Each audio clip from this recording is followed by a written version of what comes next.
بسم الله الرحمن الرحيم الحمد لله رب العالمين والصلاة والسلام على عبده ورسوله نبينا وإمامنا محمد وعلى آله وأصحابه أجمعين أما بعد السلام عليكم ورحمة الله تعالى وبركاته.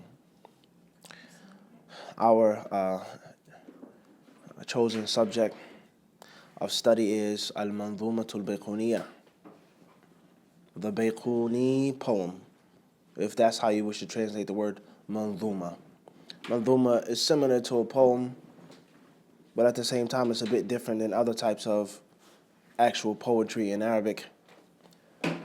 As we know, in Arabic, just like in English, there are different rules governing what makes a poem. How long, the styles of the lines or the bars, quote unquote, does every line rhyme, etc. Different rules governing what makes something a poem and the different types of poems.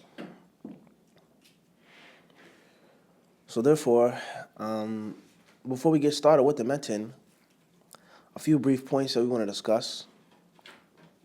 The first is this matan is a prime example of the principle, release your arrows and don't think about a target. Release your arrows and think not of a target. Don't focus on the sandbank. Let your arrows go. Where they land, if they'll hit the mark or not, it shouldn't be your immediate concern. We didn't say that it's not your concern, but it shouldn't be your immediate concern. And that's because when we read here, and we're reading obviously a Ta'liqat al-Athariyah, Sheikh Ali al-Halabi, on page 14, he says, Tarjumat al-Nazim. He mentions the biography of the author. And it's barely 5 or 6 lines in his biography. And you read the information available about the author, it's very poor. Extremely poor. There's barely nothing here. Where was he from? Where was he born? What year did he die? What exactly was his name? Etc. Yet and still, his book, for one reason or another, without a question, has monopolized the beginner's world for the science of hadith. Not dominated, not as famous, it has monopolized it. As they say, sarat bihi rukban. You're not going to find anyone who wishes to study ilm al-hadith, Arabic or English, as a beginner, except that this book is going to come up first. And it's going to be 50 different shuruhat of this book. Audio, and English, written, worksheets, this, that, so on and so forth. And the author is barely known. How many other ulama that were far more famous, well-known than he was, more prestigious background and lineage, etc., and their books have become flooded with dust, have been forgotten about, abandoned. No one knows about them, no one reads them, no one studies them, etc. So this goes to show to let your arrows go. Do what you can. No one's going to read my book. No one's going to listen to my classes. It's 50 other people who did things. Why should I write it? Why should I do it? I'm barely this, I'm barely that, or I'm a sister, I'm a woman. Who needs my stuff? If you take that approach and if you take that attitude, we wouldn't have this book here today. So what's important is you grab your bow, you release your arrow, bismillah. Where it hits the mark, bullseye or not, let the arrows go. Do what you can. This is a prime example of that, Many great ulama who wrote books on ilm al-hadith, such as Ibn al-Mulaqin. He's the teacher of Ibn Hajar, rahimahullah. He's the master of Hafiz bin Hajar. How many people study his book, Tadhkirah? If you ask the average person, Tadhkirah fi ulum al-hadith, not too many people know about the book, unless they're, scholastically enlightened on ilm al-hadith. But the average person, Bayquniyyah. And most people, they'll skip his book and go right to Nukhbat al-Fikr. Bayquniyyah, Nukhbat al-Fikr. So this goes to show us, never scorn yourself. This is one of the topics that we were supposed to speak about.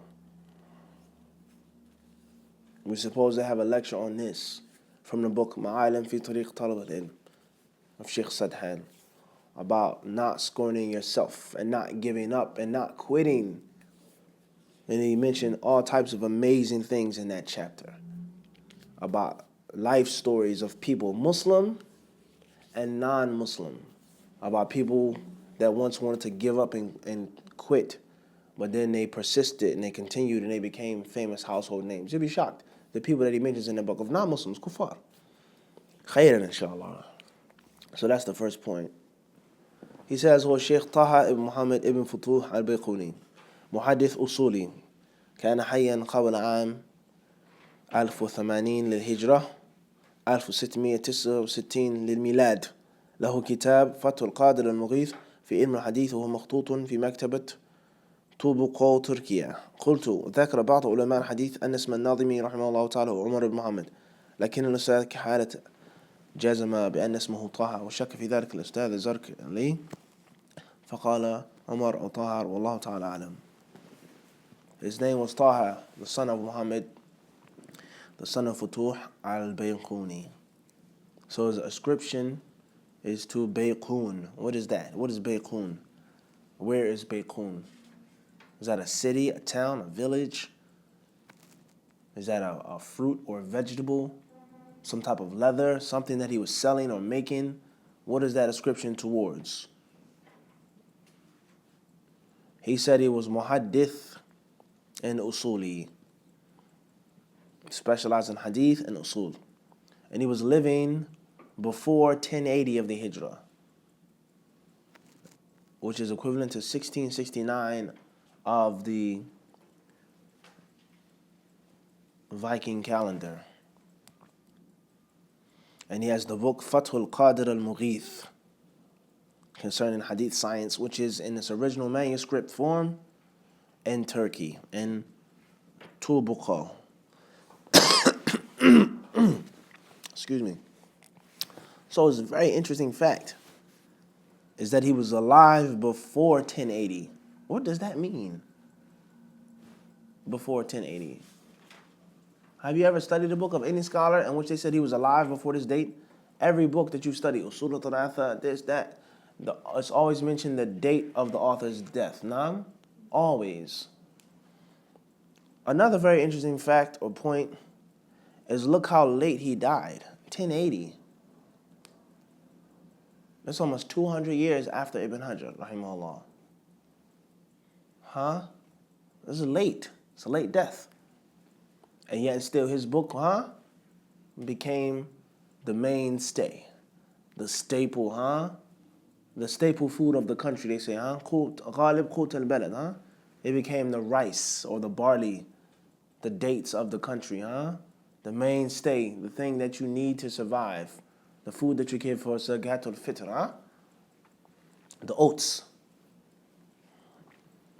Then he mentioned some discrepancies of his name. And this also goes to show the ignorance of the people who get stuck and caught up on names.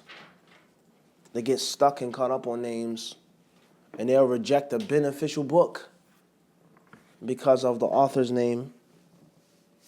And they'll accept a book, it may be trash, literally, because of a famous household name. Sheikh Fulan wrote it. Has to be the haqq. Abu Fulan and Fulani wrote it. Has to be batil.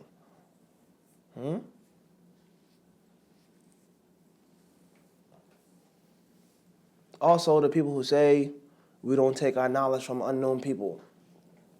It has to be well known who it is. He has to be known, he has to be clear. Okay, so what about Al-Bayquni?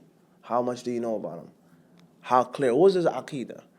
If I asked you, what did he believe in? Was he Ash'ari? Sufi? Was he Mufawwid? What can you tell me about his aqidah? Tfaddal. Yet still everyone learns it, studies it, and teaches it. So that's hypocritical now. All right, that's enough of that. We don't want to get stuck on that ink blot right now.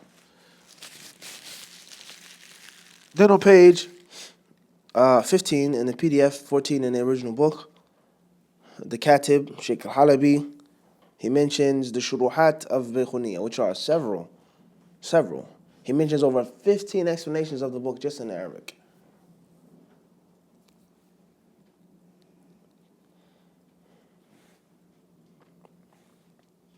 Then we have, it says, Suratul Safha al-Ula min al-Makhtuta, mentions the first page of the manuscript in its original writing. Then he says on page 18, Ahamiyatul Isnad, the importance of the Isnad. The importance of the what? Of the Isnad. طيب. من يقرأ لنا؟ تفضل. بسم الله. الإسناد خصيصة فاضلة بهذه الأمة وليست لغيرها من الأمم السابقة لأن له قيمة كبرى في دين الله عز وجل ولهذا سميت الأمة الإسلامية أمة الإسناد. والبحث في الإسناد دعامة أساسية هامة في علوم الحديث وفي التوصل إلى هدفه الأسماء والغرض المطلوب منه وهو تمييز الحديث المقلوب من المردود. قال سفيان الثوري رحمه الله: الإسناد سلاح المؤمن فإذا لم يكن معه سلاح فبأي شيء يقاتل.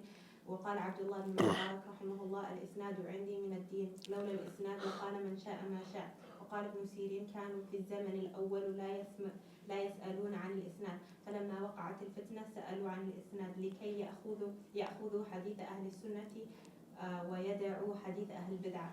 لذلك عني المحدثون بتنقيح الأسانيد والبحث فيها لما لها من أهمية كبيرة جدا في تمحيص نص الحديث ونقده، إذ إنه لا يمكن الوصول إلى المتن إلا عن طريق البحث في الإسناد. وقد بذل المحدثون غاية الجهد في تتبع الأسانيد وتقصيها حتى رحلوا من أجلها في البلاد. طيب. It says here, Ahamiyatul Isnad, especially in 2018, in which so many things of your daily life depend on Isnad. News, weather, the political things that are going on in the world as we speak, is all based off of the Isnad. Where are you getting the news from? Who's bringing it to you? And Ilm al-Hadith, Walillah alhamd, will have a good impact on you. And it will continue to the other aspects of your life outside of the religion. You go to the supermarket, watch the news, you with your children in the masjid, talking to someone on the airplane, in the airport. You start talking about propaganda, brainwash, paranoia, spreading fear and panic among the people. Once you have the Isnad and the system of the Isnad, you can cut through a lot of those problems just with the Isnad. This information isn't true. This is false. This is exaggerated. The person who brought it is a liar, a fabricator, a pathological liar. They've been lying for centuries, for ages. Or this report is mabtul. It has no Isnad whatsoever. It comes from thin air. It's nothing but a sheer accusation. So these things, they prevent you from all of these problems that we live in 2018 in the modern world. Everybody understand this? In the modern world. However, just like anything else, the further that you go,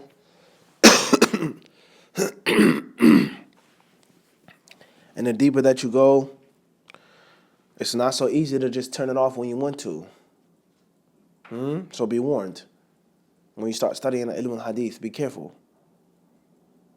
It's not that easy to cut it off. And you may become critical and analytical. And then when you don't want to be critical and you don't want to be analytical and you just want to relax, you may not necessarily have the ability to do so because you've trained yourself to be so meticulous. So, I've given my warning. I've warned you. I've what? I've warned you. طيب. He talks about the virtue of the Isnad and how it didn't exist in the previous nations. And this ummah is called the ummah of the Isnad. One of the most integral parts, not the only, but one of the most integral parts of ilm al-hadith is the Isnad. Then he quotes several athar. From them is Sufyan al-Thawri's statement, Al-Isnadu silahul mu'min, فَإِذَا لَمْ يَكُنْ مَعَهُ سِلَاحٌ فَبِأَيِّ شَيْءٍ يُقَاتِلُ. It's the believer's weapon, it's his sword, it's his spear, his dagger, it's your rifle, your assault rifle. The Isnad of the Isnad is the weapon of the believer. If he has no weapon, then how is he going to fight? Meaning on the battlefield. On the battlefield.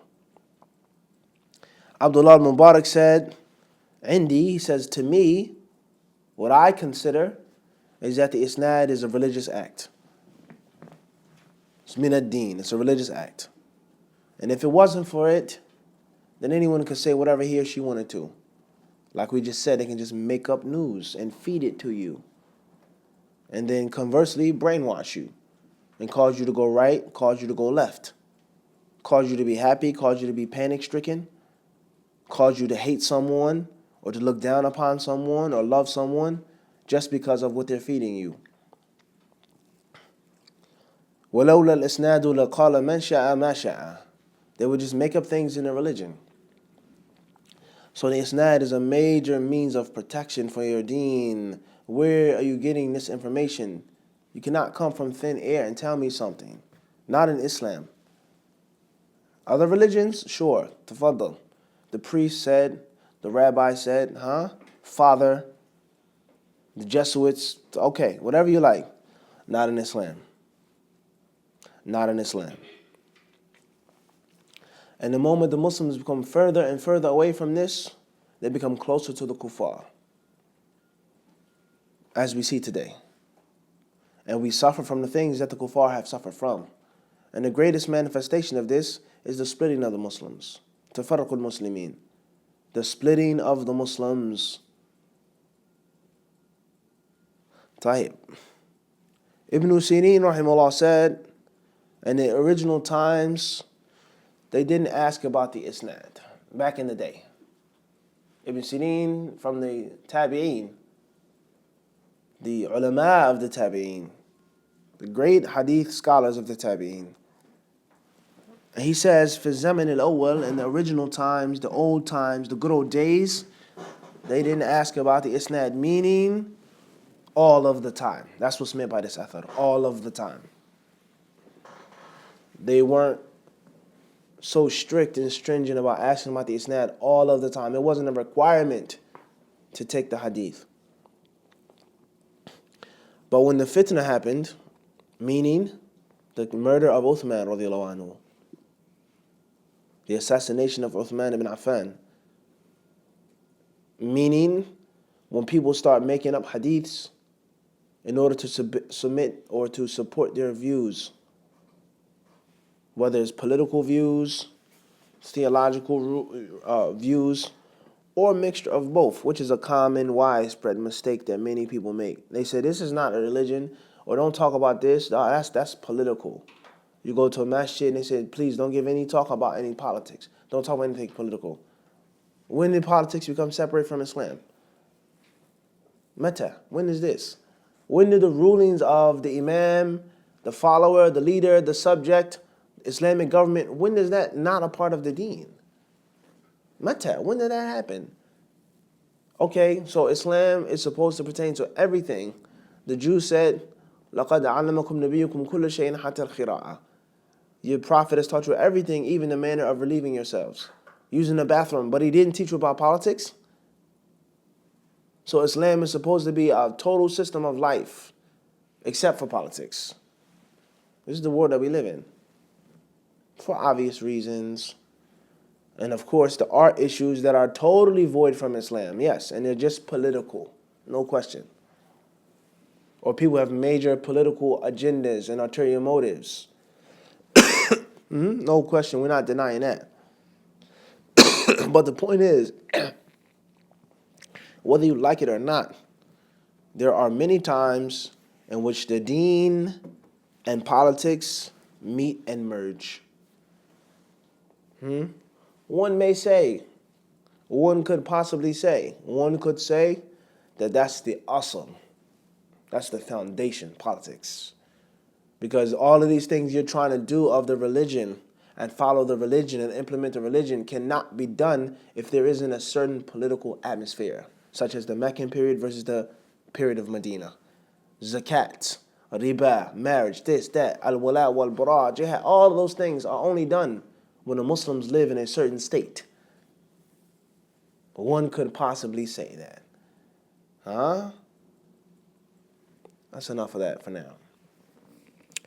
He says, so when the fitna took place, meaning the murder of Uthman, and there were different political factions, he's this, they this, support this one, against that one, etc., they began to ask about the Isnad, meaning require it.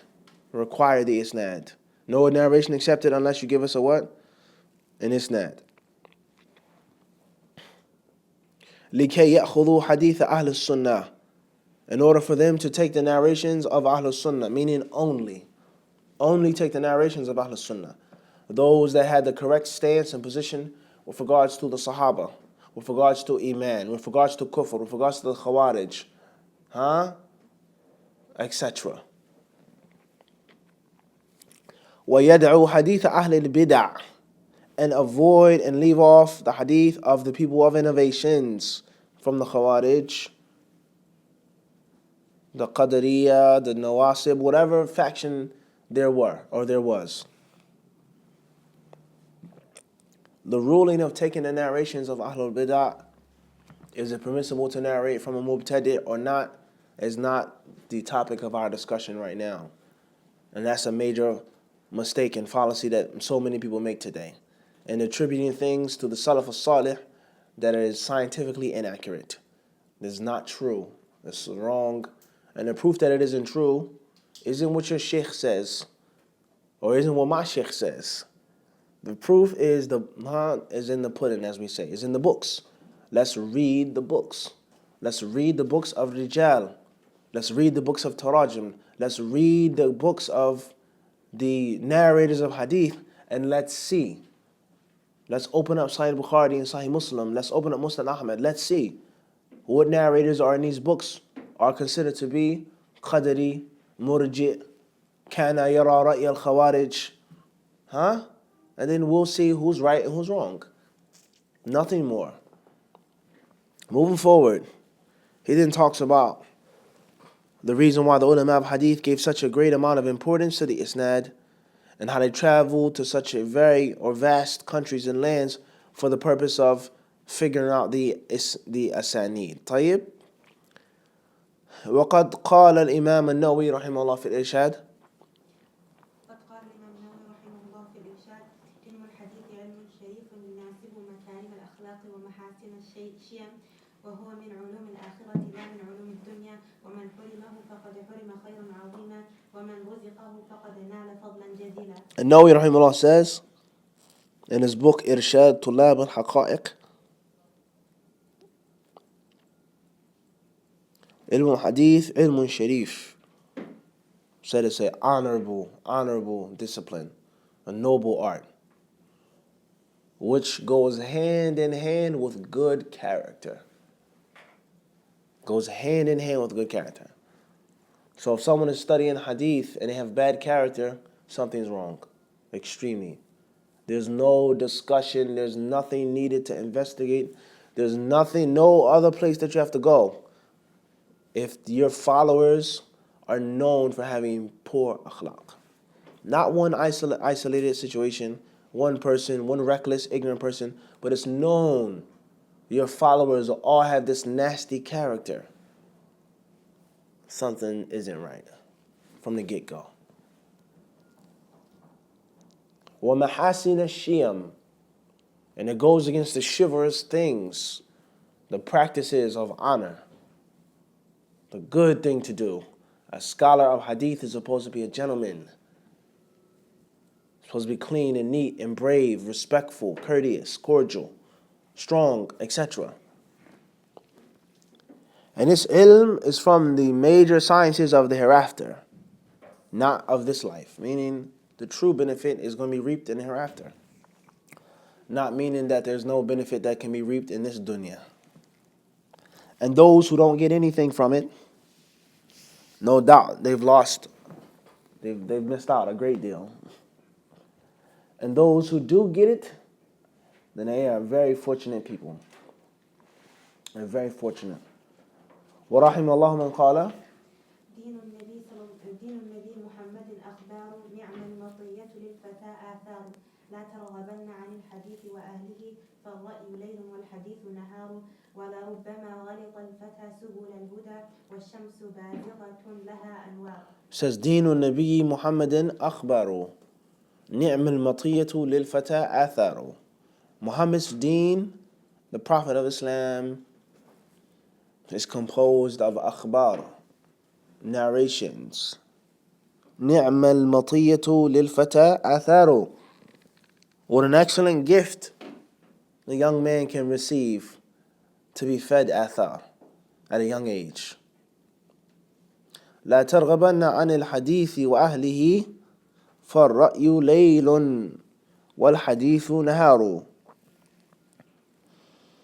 Don't go towards reason and opinion and scorn the people of hadith and abandon them and go away from them. Don't do that. Because this ra'i, naked reason that isn't based off of text, is laylun, is darkness. It's dark, Wal hadithu naharu. And hadith is light. What's meant by this is the ra'i, the reasoning, the qiyas that is abused. In the past, when you read the Islamic history, you'll find the different schools. They say, kana min ahli ra'i. The different schools. The people in Iraq, the people in Kufa. The people who had the different ways of looking at things. Some said only text. Nothing more, no qiyas. No istinbat. And others, they say only ra'i. Reasoning and deduction and logical arguments. And in others, they said the asl is text. And if there's a need or necessity in a situation in which we have to go towards qiyas, analogical deduction, systematic reasoning that's based off of the principles of the Kitab and Sunnah, then not only is it permissible and a good thing, but it's mandatory in order for Islam to keep its elasticity, its flexibility for every time and for every place. But that's a long, long, long discussion. The different madhab wars, etc. وَلَرُبَّمَا غَلِطَ الْفَتَى سُبُلَ الْهُدَى. And perhaps a young man may go astray and may lose out on the path of guidance. وَالشَّمْسُ بَازِغَةٌ لَهَا أَنْوَارُ. Even though the sun is beaming right outside in plain view. The sun is in plain view, but he may go into darkness. وَقَدْ قِيلَ أَهْلُ الْحَدِيثِ هُمْ أَهْلُ النَّبِيِّ وَإِنْ لَمْ يَصْحَبُوا نَفْسَهُ أَنْفَاسَهُ صَحِبُوا. And another line of poetry says that the people of hadith, they are the people of the Prophet, the family of the Prophet, the companions of the Prophet. Even if they didn't live with him physically, they live with his every breath. They live with his every breath. What the Prophet did, what he drank, what he ate, how he slept, what he wore, everything that he did is based off of the athar. And the people who study these athar, read them, memorize them, teach them, of course, they're going to be his ashab. وقال آخر إذا رمت أن تتوخى الهدى وأن تأتي الحق من بابه فدع كل قول ومن قاله لقول النبي وأصحابه فلم تنج من محدثات الأمور بغير الحديث وأربابه. And another 3 lines of poetry. If you want guidance and you want to approach the truth from its proper gate, Then leave off all of these statements and opinions and all of them who say them, and take the statement of the Prophet and his companions. You'll never be free and delivered from innovations unless you have hadith and its arbab, its people. So what's meant here, this is a brief, summarized discussion of some of the virtues of learning the sciences of hadith. And to read those books and to study those books and to benefit from those books, you have to know about Mustalah al-Hadith. طيب? Before we get started with the book, next point that we'll mention is al-Hadith or al-Mustalah is that which we call, or it's from how you say, ulum al-ala. Ulum al-ala. Which means, literal meaning, is the sciences of tools. Tool science. Wrenches, screwdrivers, hammers, saws, crowbars, things like this. A tool, a drill, a nail gun. These things are tools that lead you to something else. I have a wall that I need to build. The wall has to be of a certain height, certain density, certain insulation has to be in the wall, certain thickness, has to be able to deal with what's inside, outside, etc. It doesn't matter how I put the wall up. If I bang in the nails or screw in the screws or put in the sheetrock or I put in the studs in the wall, it doesn't matter how I get it done. If I use a gun, a drill, a screw gun, a drill, if I use my bare hands, if I use a rock, if I use a hammer, it doesn't matter. As long as the wall is up. The wall is the ghaya. The wall is the actual destination. The wall is the thing that I want and need. These tools are nothing more than what? Tools. They're nothing more than a means for me to get there. So the person who's buying this house or the one who's contracted me to make this wall, they don't care how the wall is put up. No, they don't care. But the wall is done. This is the light switch. I've painted the wall. I've coated it with a glossy coating. It's insulated. That's all that what? Matters. What's important is the ghaya. The destination is what? The what? The wall. The wall is the destination. And the hammer and the screw or screwdriver is a what? A tool. So mustalah hadith, sciences of hadith, are not the ghaya. They are nothing more than the means of getting to actual study of hadith. What is sahih? What's not sahih? What's the statement of the companion? What's the statement of the Rasul? What's the fiqh of the hadith? What's the sabab wurud al-hadith? What's the tafsir of this hadith? Naam? What are the conflicting or contradictory reports? That's the ghaya, is the fiqh sunnah. Fiqh sunnah is the ghaya. Fiqh sunnah is the ghaya. But a big part of fiqh sunnah and a big way of understanding it and dealing with it is ilm al-hadith, is mustalah. Ilm al-mustalah. So ilm al-mustalah, it says, min ulum al-alat, is auxiliary, is something that the person who comes from another country, he says, I'm studying at, what's the famous university here in Toronto? University of Toronto. He said, what are you studying? He says, I'm studying English. I thought you left your country, you left Iran to come study English in Toronto? He says, no. I want to study physiology or chemistry or whatever. So why are you studying English? A person has to study English, why? Why does he have to study English first? Because he can't get into what? No, he can't get into what? Can't get into a good university He can't get into those sciences. without background. This tool of lugha. Oh, yeah. How's he going to understand and he's barely speaking The cat ran down the street. He can't read a Cat in the Hat book at Dr. Seuss. He has to have that language first. He has to have what? Before he gets into the medicine and this and that, the different types of jargon and the terminologies that they use, he has to have the what? The lugha first. That's not his major. That's not what he actually wants. But that's a mandatory and absolutely necessary what? Tool to get to his actual destination. Everybody understand this?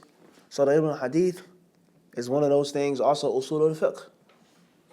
Usul al-fiqh. Al-usul is min ulum al-ala. It isn't something that you're supposed to actually study forever and be stuck on. If you like to specialize in it, that's fine. Tayyib. But we're talking about it's not the actual destination. It's a tool. It's a means. An actual ghaya is what? Al-fiqh. That's the actual ghaya. Dirast al-fiqh. It's studying fiqh. What is the ruling on wiping over a khimar?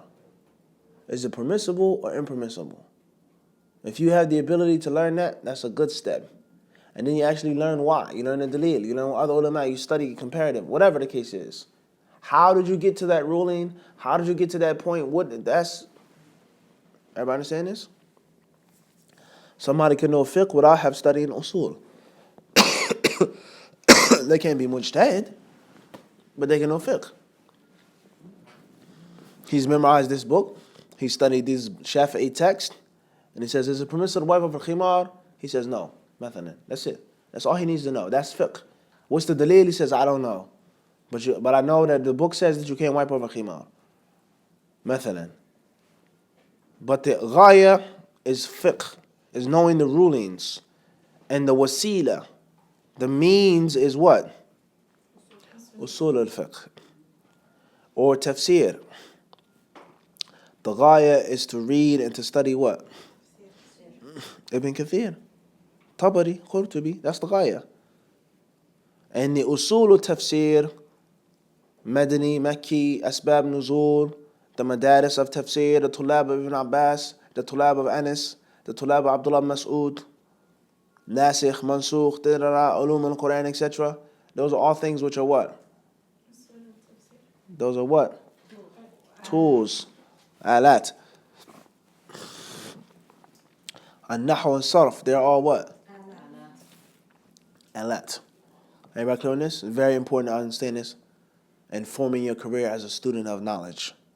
And we always give the brothers advice in Medina about focusing on these sciences and not to get caught up in the frenzy of just going to durus. They'll just go to durus. I always want to sit with the sheikh. I just want to study with the scholars. I just want to learn. They haven't studied usul, they haven't studied mustalah, they haven't studied nahu, sarf, wala shay. A year turns into 3 to 5 years to 7 years, 8 years, time to come back home to Toronto. What have they systematically studied and mastered and locked down? Wala shay. A bunch of sound bites, a couple fancy exotic statements, a couple hadiths, this, and that, and then we have what we have, chaos. No systematic teaching, no proper knowledge, no wisdom, just, Allah musta'an. So we always tell our brothers about ulum al-ala and ulum al-ghaya. So fiqh, at-tafsir, and hadith. Those are the 3 main tiers of ilm. And all other sciences are going to be extracted therefrom. Sirah, aqidah, all of that stuff is extracted from those things. At-tafsir, al-hadith, and fiqh. Or one could just say tafsir and hadith. Al-kitab al-sunnah. All extracted from those 2. Tayyib. That's enough of that, because that's a long discussion.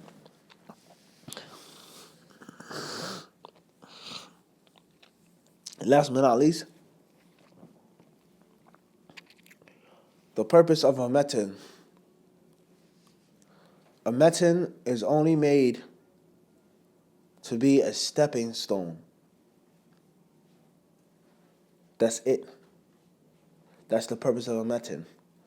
A big book, or even the sharh of the matan, may be a different story.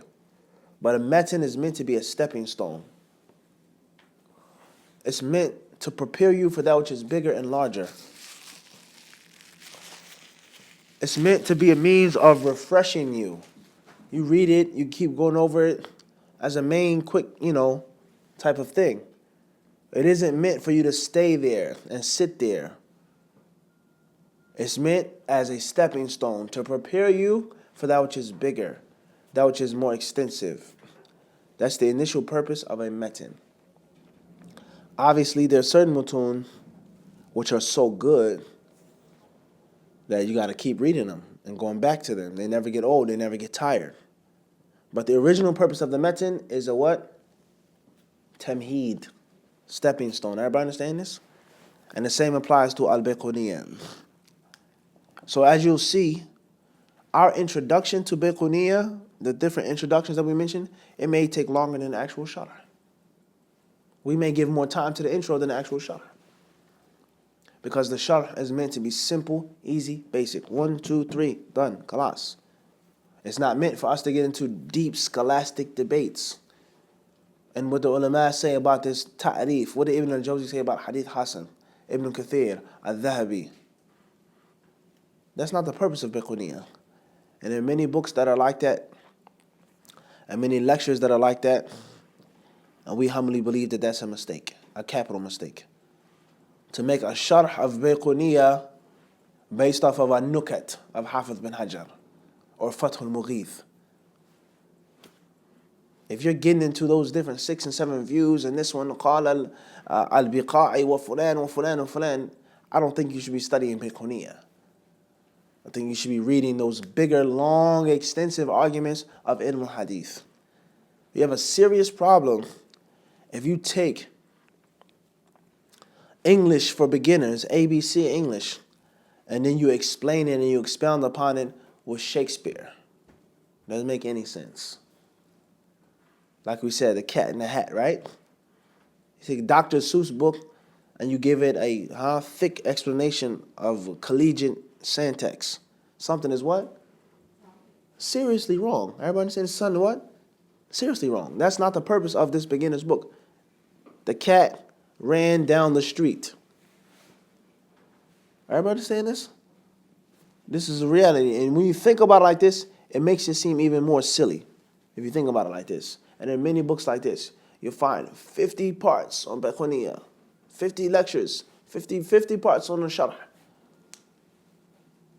And that not only is inappropriate, not only does it go against the wisdom and the purpose of the author, but it destroys the beginner. It destroys the what? The beginner. As they say, you can't feed a baby steak. Everybody understand this? You can't feed a baby what? Steak. Tayyib. Let's get started. Tayyib, bismillah. Al-Qari man.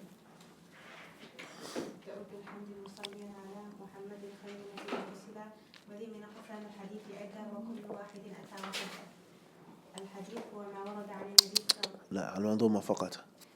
أول ما الصحيح وهو ما اتصل إسناده وهو ما اتصل إسناده ولم يشد أو يعد يرويه عدل ضابط عن مثله معتمد في ضبطه ونقله. طيب. The author begins line 1 through 4, obviously starting with Alhamd, sending prayers upon the Prophet ﷺ, which we don't need to explain right now.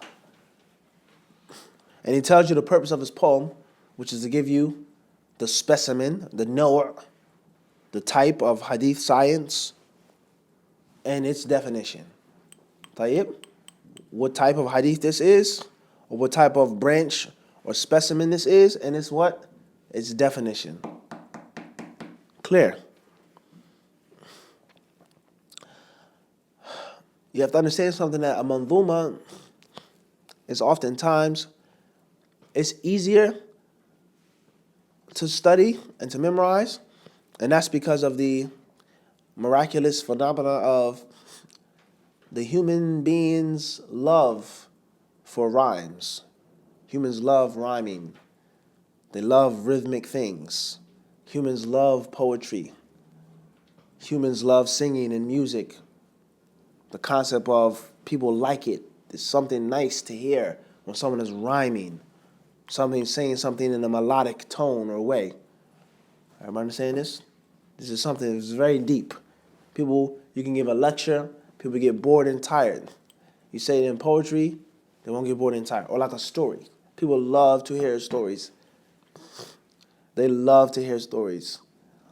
They'll become exhausted and bored if you just said it in a normal way. But if you told them a story, you find them eating out of your hands. And they give you all of their time to hear the story. And everyone wants to hear the end of the story. Why is this? How is this? We're not here to discuss that right now. Why the human being loves rhythm. The human being loves melody. They love to hear things in a specific rhythmic way.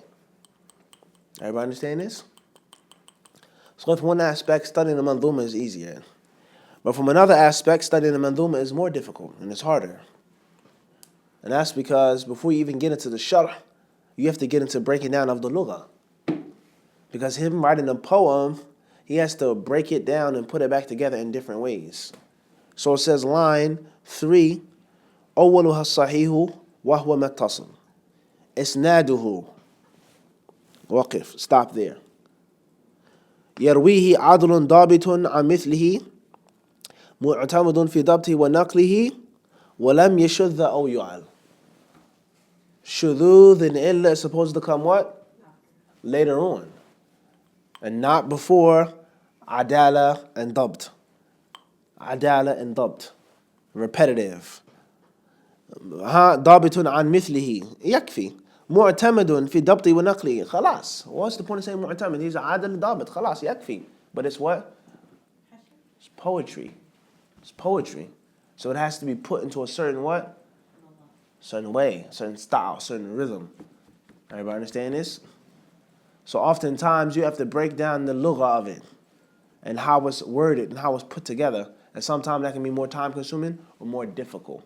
But if it's just actual kalam, al-hadith al-sahih هو الحديث الذي وليس فيه شذوذ ولا علة. It's easier 100 times. Everybody understand this? So like anything else in life, you do what? You're giving you what? You're giving you take.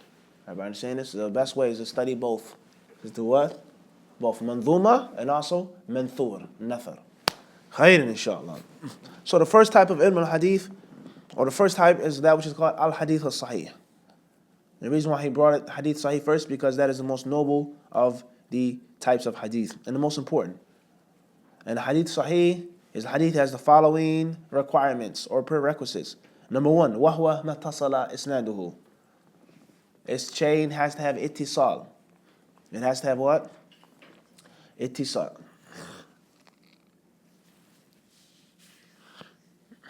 And that ittisal means you say, we had a class with Brother Munir today. And he said that politics are a part of the Islamic Sharia, part of the deen. Were you there at the class? Yes, you were. And you passed it on to someone else. You told your friend or another sister. You being here and listening to me and passing it on to someone, that is ittisal. That's what? Ittisal. Now, as I was talking about politics, Huda, you had to get up and make a phone call. You had an emergency. Someone called you to say something pertaining to your children. May Allah prevent. So you had to get up and run out the room. And you're outside on the phone for 5 minutes. You came back inside and you finished the class. And then the sisters were talking about making review. And then later on you told your girlfriend in the masjid, yeah, we had a class today with Brother Munir, and he was talking about how Muslims say that politics are not from Islam, so on and so on and so forth. You didn't hear me say that. You were outside. Even though you're my student. But you didn't hear me say that. So your report is broken. It's not muttasil. Your chain is not connected. You didn't hear it from me. Nor did I write it to you. I sent you a WhatsApp and I told you that. No. You heard it from what? Someone? You heard it from someone what? Someone else. Is that other person trustworthy or not? That's not the point. The point is that your report is no longer what? Muttasil. That's the meaning of al-ittisal. Whether you heard it from me, whether I wrote it to you, however, you didn't get it directly from what? Everybody clear on this? So the hadith sahih, it has to have a chain which is what? muttasil, let alone if the hadith has no chain whatsoever. He then says, يرويه عدل ضابط عن مثله. And every link of the chain, speaking metaphorically, every link of the chain, the person has to have certain qualities and characteristics. They have to be Muslim, have to be righteous, can't be a wicked sinner, a womanizer, an alcoholic. They have to be righteous. Not perfect, but righteous. And what your person's good outweighs his or her what? Bad. They have to be of age. Can't be too young.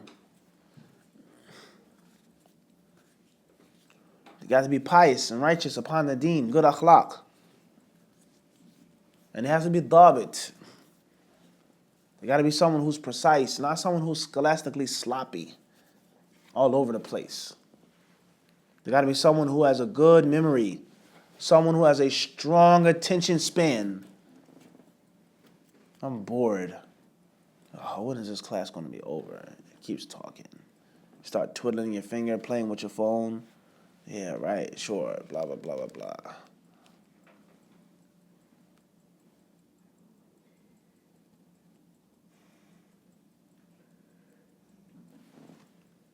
Five minutes went by, you were snoozing, you were asleep. And then you go and you start talking about what Brother Munir was saying. You're not dhabit. You weren't paying attention, you weren't accurate. Let alone if you just have a bad memory.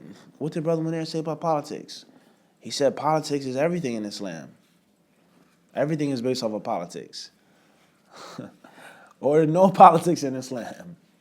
Or he never said that in the class. Everybody clear on this? You have to be accurate.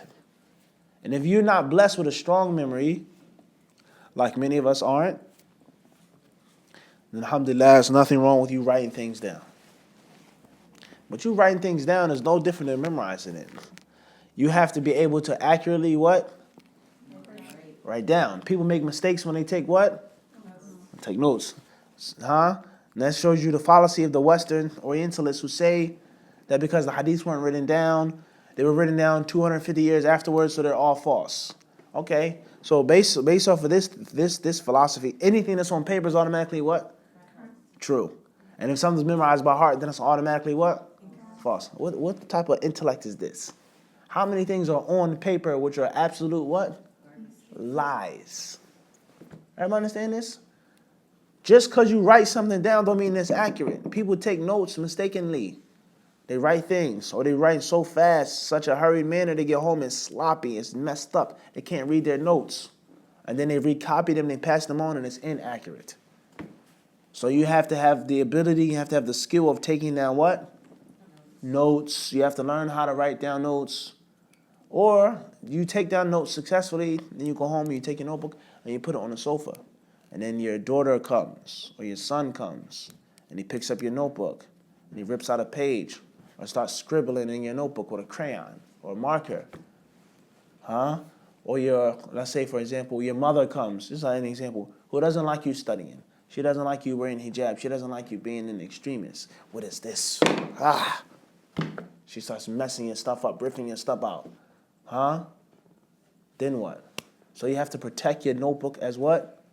As well. And there are many scholars of hadith who are trustworthy, who are good, but they were rejected, refuted, because they had katib su, waraq su.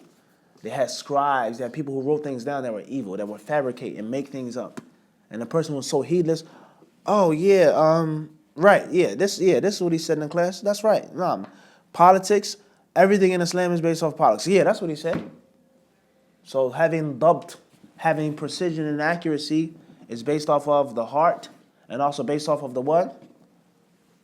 One's notes. And both of them have their pros and cons. That's why the best thing to do is to memorize it and also write it down. And in the modern age, alhamdulillah, you pay attention in the class and you also record it. Qayyidul ilma bil kitab. They say al-hifdhu khawan. They say that memory is treacherous. Khawan is treacherous. You think you got it, It makes sense now. You got it now. You're young and fresh. Some years go by, kids, stress, this, that, so on and so forth, and you can't remember it anymore. Now it's what? It's gone. It's lost. Al-hifdhu, ish? Khawan. Everybody says not kha'in, it says khawan. It leaves you when you need it. It forsakes you when you what? When you need it. So these are the two types of what? Dabt. Dabtu sadrin or dabtu kitab. Everybody clear on this? So the narrator has to be religious, righteous, and the narrator has to be what? Accurate. What if in life you're not very accurate, but with Islam, like for example, there's people who are really good at memorizing things, but they don't remember what they ate this morning, or they don't remember. That's fine. Alhamdulillah. Alhamdulillah. As many of the ulama of the past, they would say this about the people. They would say he knows more about the ruwat of hadith than the people in his village. He knows more about the narrators than the people who live around them. There's nothing wrong with that. Are these all the requirements for? There are more. They're coming for the hadith sahih. Under Mutawatir. No, just ittisal is one condition. Okay. The narrator being adil, having adala, being righteous is a what? Another condition. The narrator being precise is a what? Third condition. And then two more. Now, when we talk about these different people, and obviously we're not going to finish this book at this pace. When we talking about these different scientists, all right, and these different athletes and these different writers and these great people, we become bewildered, and our parents become bewildered, our friends. Why are you studying Islam? Oh, you need to do other things. You need to learn other things. You need to have a career. You need to have this. You need to. Do you think, honestly, that this, honestly, if you ask the question, do you think Einstein, do you think he had a normal functioning life? Do you think so? Do you think he was a sociable person? Do you think this basketball player, this champion that won 3, 4, 5 times back to back, do you think he was the best father or husband or boyfriend? Do you think he was the best social person? He probably was in that basketball gym, what? 20 hours out the day. And when he's home, he's watching basketball, reading a book, practicing this and that. So the point is that if you're not so good in other things in life, but the thing that you choose, which is the study of Islam, and that's what you're good in, that's a blessing. But oftentimes we think a person is going to be this great Ibn Taymiyyah-like scholar and do this and go here and so on and so forth. That's a dream world. Brother says, I want to graduate from school. I want to work 8 hours at the hospital. And I'm going to teach classes at the masjid. And I'm going to do this. And no, you're not. Stop. It's impossible if you wanted to. So there's nothing wrong with that, huh? As long as you don't infringe upon the mandatory acts. The necessary what? Acts. Tayyib. Khairan, inshallah. All right. Condition number 4. The first 3 conditions are things that must be present, Nasra. They have to be there. These last 2 conditions are things that what? They have to be left. That cannot be there. That cannot be found. We have shurutu. Intifa'iyya, huh? The first or the 4th condition, lam yashudda. As the hadith cannot have shudud. It cannot have shudud. It cannot be shadh. Sheen, alif, dhal. Shadhun. Shadha yashuddu shududan. And we're not going to explain that right now, because it's going to come separately in the poem. Walam yu'alla. Nor does it have an illa. Ayn lam ta. Illatun. It cannot have any illa. So hadith sahih, it must have ittisal, connection, we've explained. The narrator must be adl, we've explained. The narrator must be dabit, we've explained. It cannot have shudud, it cannot have illa, which we did not explain. Clear on this? These are the 5 conditions, according to the author, that are considered to be the conditions for a hadith to be accepted. And some may say that there are only 4 conditions. And shudud is a type of illah. And there's no purpose of making 5 conditions if we can condense them into 4. Clear? So these are the conditions for a hadith to be maqbool. according to the sciences of hadith. As far as the fuqaha, the usuliyun, the mu'tazila, the nudhar, the thinkers, the rationalists, these people, those people, the philosophers, what they consider to be sahih, they don't even come into the room, let alone sit at the table. They don't come into the room, let alone what? Sit at the table, period. You go to the doctors, you feel, I don't think you should do the surgery like that. You say to the surgeon, it's a master surgeon, the best of the best. He says, that don't make any sense. No, you should cut him hair like that. And use my pocket knife to cut him. It's sharper than your scalpel. He's going to laugh at you. Rather, he's not even going to what? You're not even in the operating room. Period.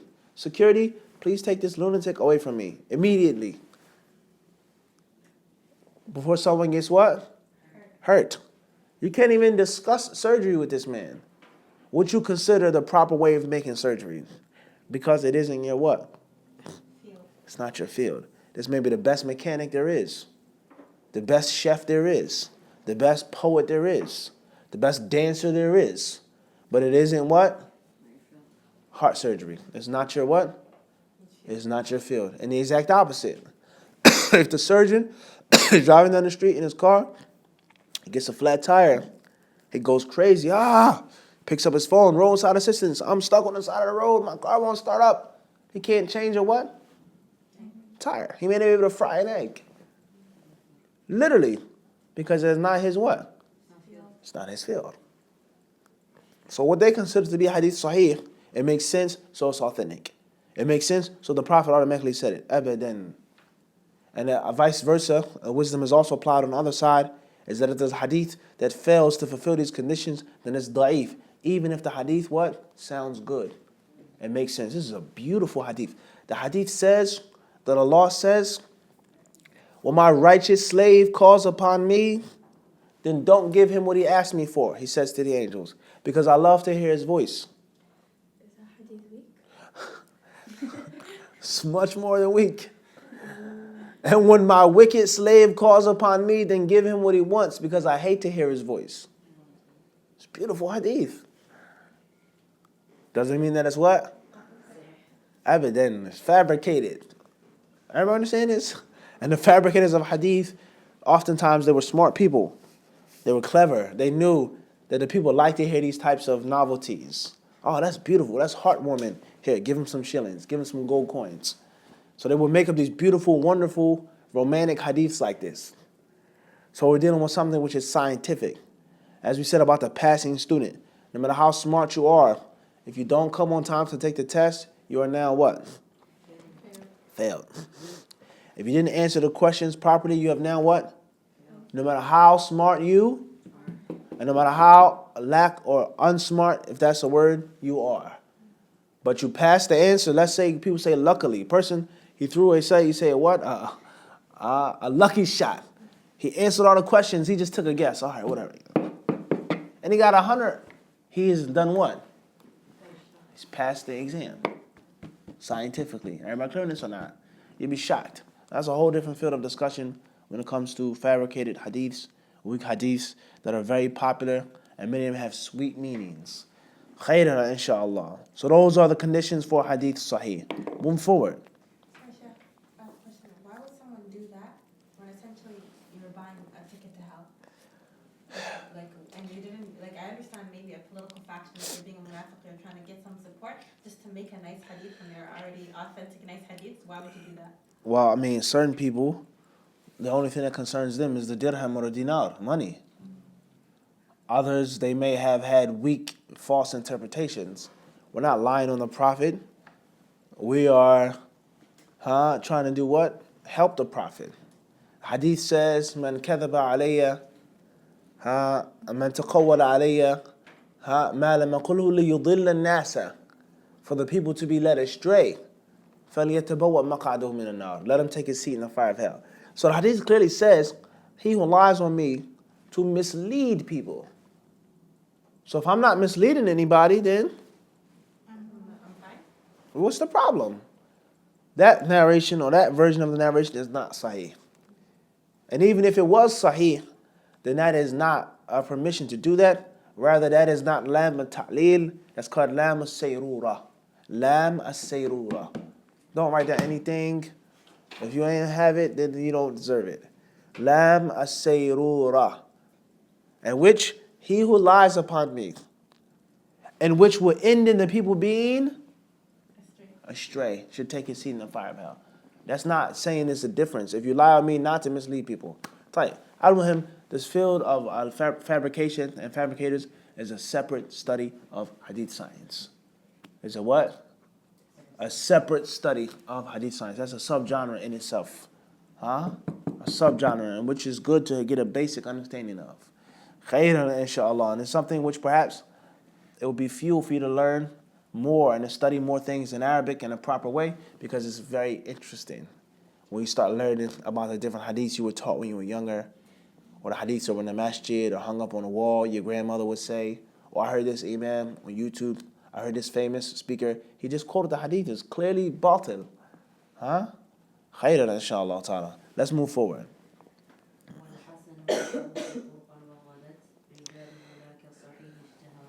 One second, please. والحسن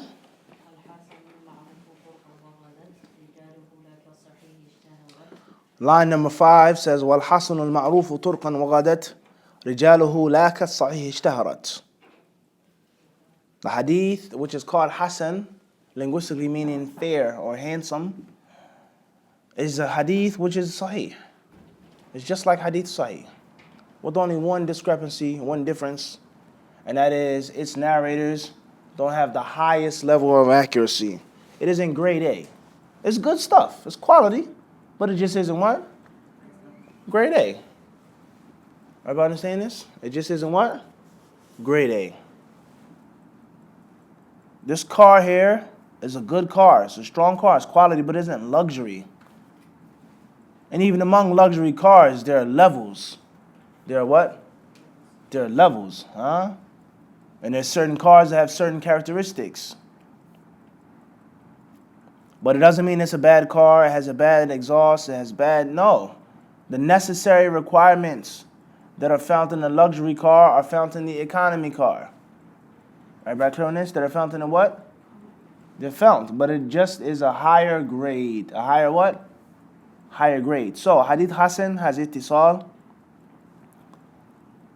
Hadith Hasan, the narrators have to have adala, they have to be adl. And they also have to have dabt, they have to have accuracy. But the accuracy isn't of the highest level. They're B students. B students. They don't have straight A's. I have all B's or all B's and one C. They're not like one who has straight A's, A plus. Everybody clear on this? Remember we mentioned an example about the phone call? Look now. It's a reality. Tayyib, everybody clear on this? Hadith Hasan has shudud in it, right? Hadith Hasan can be shadh? No. It can have an illah in it, it's okay because it's Hasan. It's not sahih, so it can have an illah in it. You say what? No. Everything that's in Hadith Sahih is in Hadith Hasan with one exception, and that is the dabt isn't of the highest caliber. Best, it's just that simple. Now, before we move forward, Hadith Da'if, there are many places to find Hadith Sahih. Many sources for Hadith Sahih. Just like there are many sources for Hadith Hasan.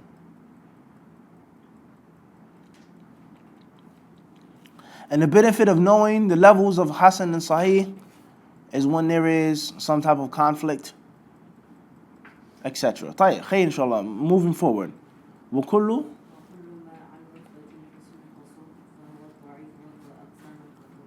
وكل ما عن رتبة الحسن قصر فهو الضعيف وهو أقسام كثر.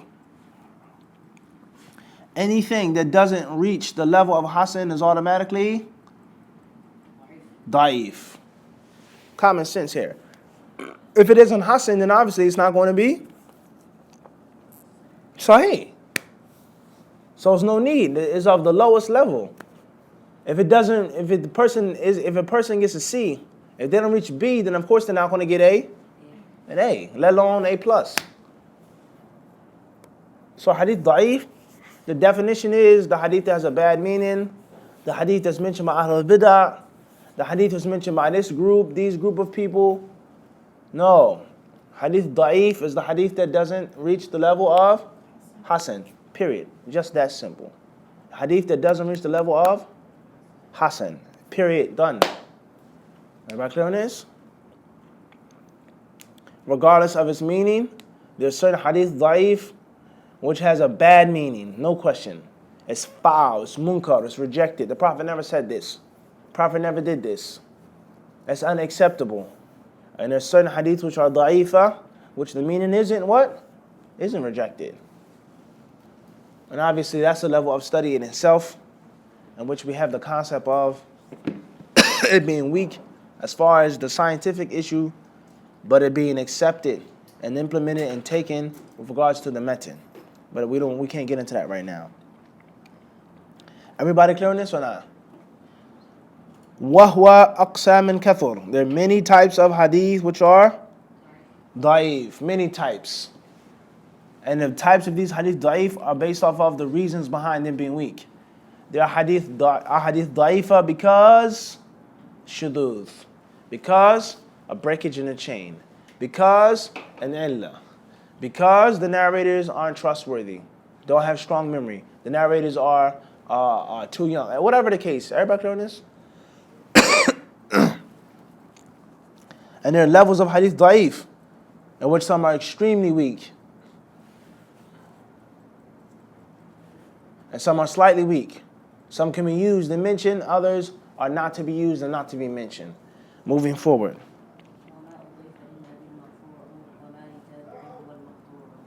وَمَا أُضِيفَ لِلنَّبِيِّ الْمَرْفُوعُ وَمَا لِتَابِعٍ هُوَ الْمَقْطُوعُ.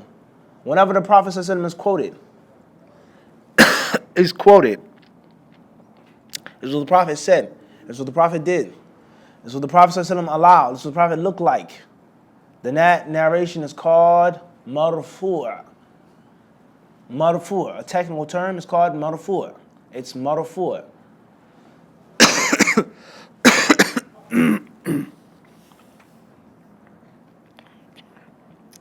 It's called marfu'. It's raised. It's elevated. Is it authentic or not? It's called marfu'. When we talk about a tradition, a khabar, or an athar, different types of khabar. One type of khabar is khabar marfu'. In which you could say it summarized. عن أنس بن مالك رضي الله تعالى عنه مرفوعا. Anas narrated this marfu' version, meaning he attributed to the Prophet ﷺ. Statement, action, approval, etc. As far as the statement of the tabi'i, an action of a tabi'i, a fatwa of a tabi'i, Hasan al-Basri, Muhammad ibn Sirin, then that's called maqtu'.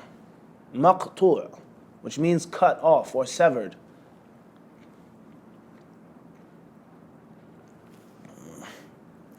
One may say, what's the purpose of having the statement of the tabi'i? If the tabi'i's statement isn't a proof, it isn't an evidence. The tabi'een make mistakes. They were humans. They made ijtihad. What's the purpose of reading them and having them? From the fawaid of the athar is that it shows us that there are certain acts that are found in the sunnah of the Prophet ﷺ that were not specific to the time of the Prophet ﷺ. And the Muslims continue to implement them and act upon them. And the athar of the Salaf al-Salih are especially important in today's time, in which the Quran and Sunnah have been subjected to all different types of interpretations. This is what it means. No, that's what it means. No, you can't say that. The Prophet ﷺ's wives, they were the only ones who had to cover up. That was specific to their time. Because of the Prophet's high level of jealousy and his status, you can't marry his wives after him, the Quran says, nah. So therefore the hijab was only for his wives, Ummahatul Mu'mineen. But then we find the athar, how the companions did it, the tabi'iyat wore this, they wore that. So that shows that they didn't understand that that verse was specific to the time of prophecy. Everybody understand this?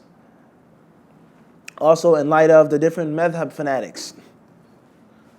Oh, no one make this statement. No one, this is a ijma', or who took this? We have the tabi'een, they did this. He did it, he prayed like that. So what do you mean? Why can't I take Hasan al-Basri's view? Why does it have to be one of the four madhabs? Everybody understand this? Tayyib. Whether it's authentic or not, and all different details that pertain to marfu' and maqtu'. When a companion says, we were commanded to do this, does it mean it's marfu'?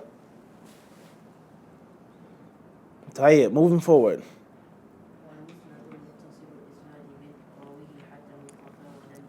والمسند المتصل الإسناد من رويه حتى المصطفى ولم يبن. The next type, next specimen is that which is called al-musnad. Al-musnad, not the book. The musnad, which is a book, is a type of hadith compilation, and which is put in order according to the names of the Sahaba. And it isn't topical. It isn't based off of the content. This is the book of Qadr, the book of Zuhd, the book of Tib, medicine, in which there's 6 hadiths in this chapter, and they're narrated by different companions, but all on one topic, or 26 hadith, in which I've organized them accordingly. Our first hadith is about the ruling of taking medicine. The second hadith is about the ruling of taking haram types of medicine. The third hadith is about cauterization, about honey, black seed, etc. Ibn Umar, Abu Sa'id al-Khudri, Abu Sa'id ibn al-Mu'alla, Ubadah ibn al-Samit,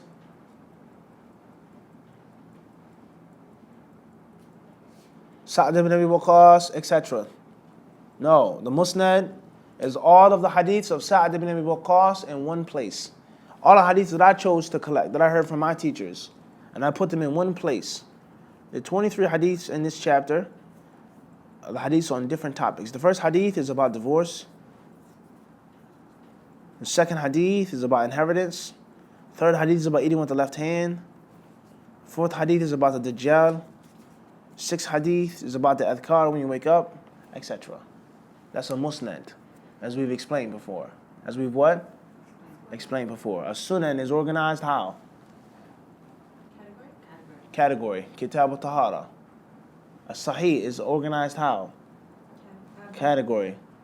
The musnad is according to the what? The campaign. But that's not what he's talking about here. Here he's talking about al-musnad as a type of hadith. And it is the hadith that has 2 conditions. Very easy and simple to keep right now. The first is that it has to be marfu'. So the narration that goes back to the sahabi or the tabi is not called what? Musnad.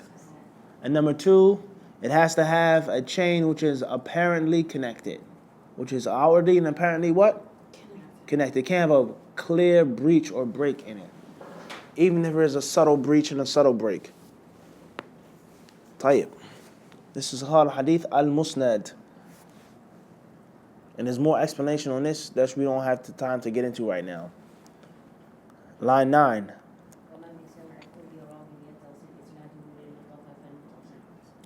The next type is called al-Hadith al-Muttasil. Al-Hadith al-Muttasil. Al-Hadith al-Muttasil is the hadith that has a good chain of connection, regardless whether it goes back to Mustafa or not. Whoever it reaches, every link in the chain came, met, and interacted with the former and the latter. Naam? Whether it's marfu' or whether it is other than marfu'. Now, the purpose of some of these types, why are they? What's the purpose of having hadith musnad, muttasil? There are reasons why. Some of them aren't that strong. Some of them are. What's important is there's certain things that you study classified. Things are classified theoretically. Certain things are classified what? Theoretically. It's not something that you actually need in the outside world too much. Number 10.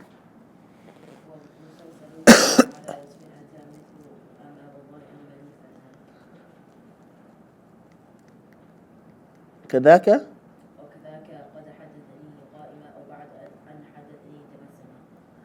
Line 10 and 11 says, مسلسل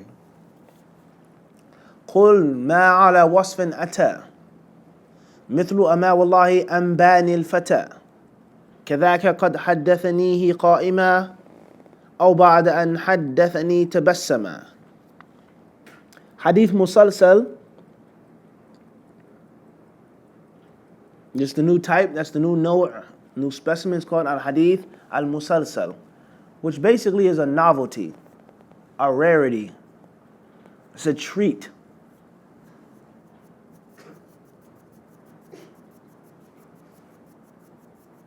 It is a hadith that comes via a special way.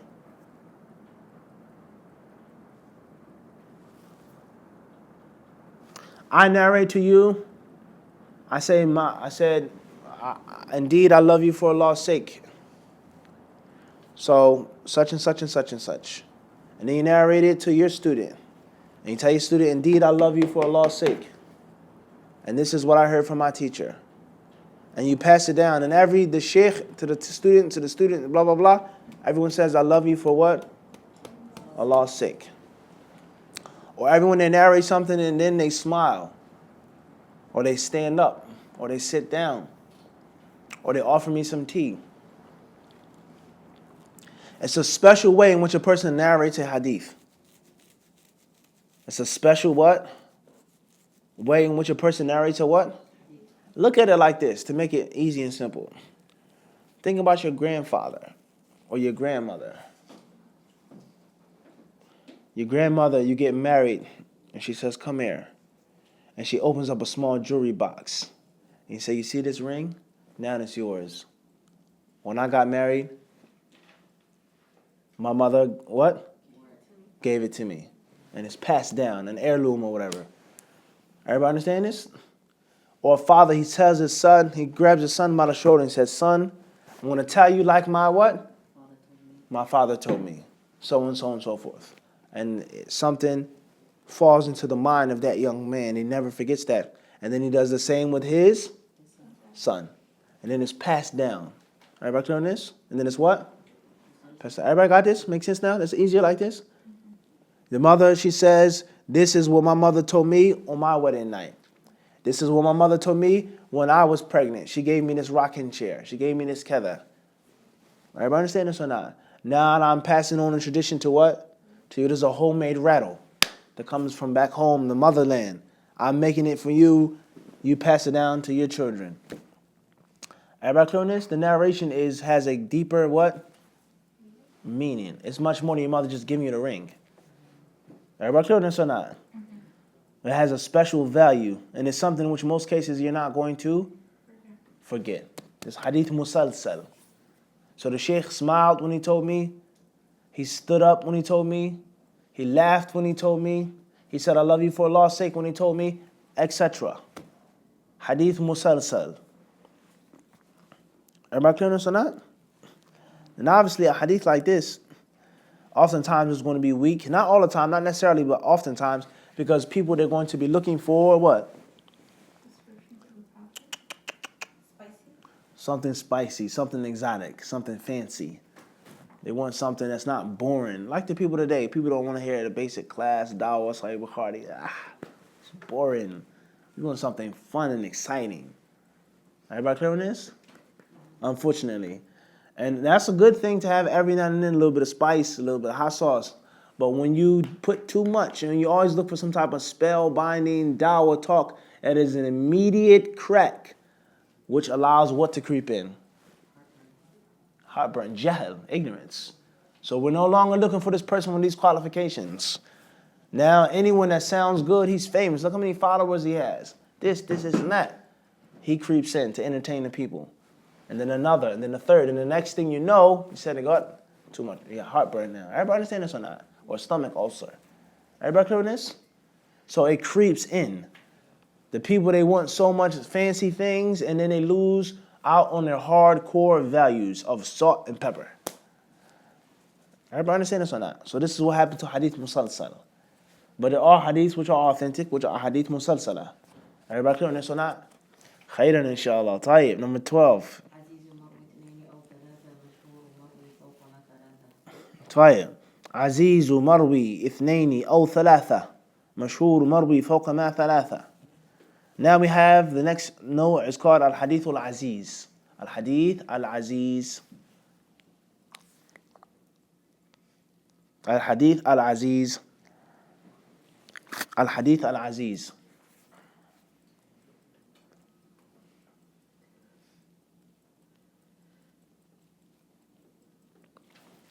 Al-Hadith Al-Aziz. I like the name, Abdul Aziz. Hadith Aziz. Is a hadith marwi ithnaini aw thalatha, in which each and every level there are no less than 2 people. Or no less than 3 people. 2 or 3. No less than 2 or 3 people in each level of the chain. So the Isnad, we have the Prophet alayhi salatu wasalam, and then we have the companion. The companion is considered to be a what? Level what? That's a level. That's a tabaqa. That's a what? A tabaqa. That's a level. So how many companions reported the same statement from the Prophet? At least 2. At least what? 2. Or one may say at least what? 3. So we have Jabir ibn Abdullah, and who else? Jabir ibn Abdullah. Abi Hurairah. Who else? Off the top of your head, anyone? Ibn Mas'ud and Aisha, mathalan. Then we have the Tabi'een. The Tabi'een is the second level of the what? Isnad. That's the second tabaqa. So how many Tabi'een do we have here? At least 3 or 2 or 3. One of them is Imam Malik? No, sorry. It's Amra bint Abdurrahman. Amra. Number 2, Qatada. And number 3, Hasan al-Basri. And then we have the third level, the next tabaqa, Malik, for example, mathalan. Or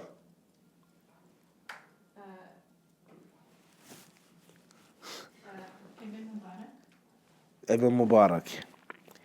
طيب. وهكذا. Everybody understand this? I gotta get the grease on the wheel. طيب.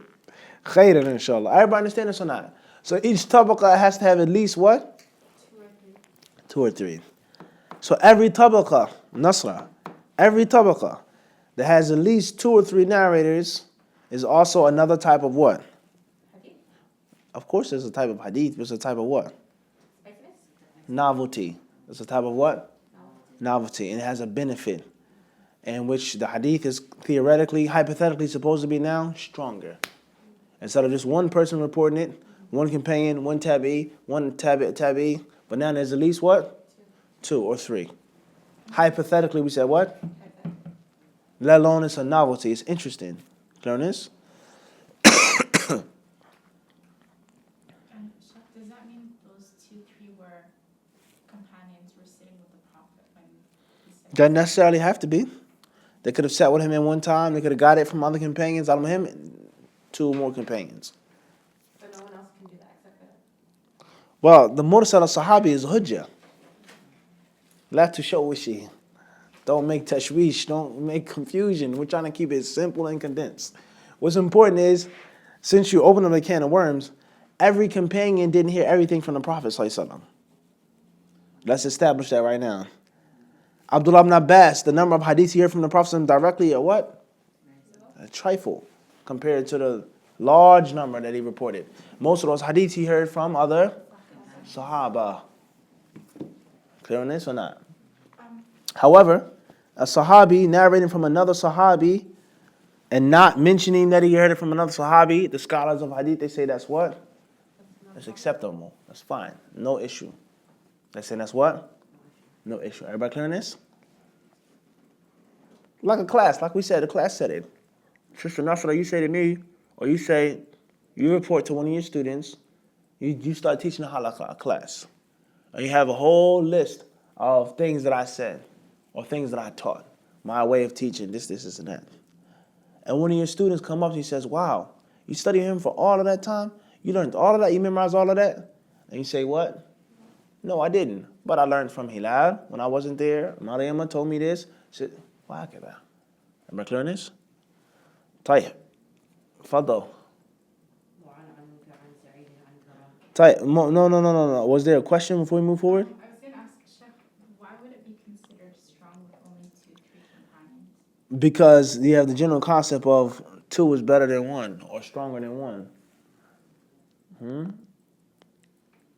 You're carrying a small refrigerator in a hotel. You can carry it yourself. It's not that heavy. You can slide it, push come to shove if you have to from one room to the next. But it's not the same as what? Or 3.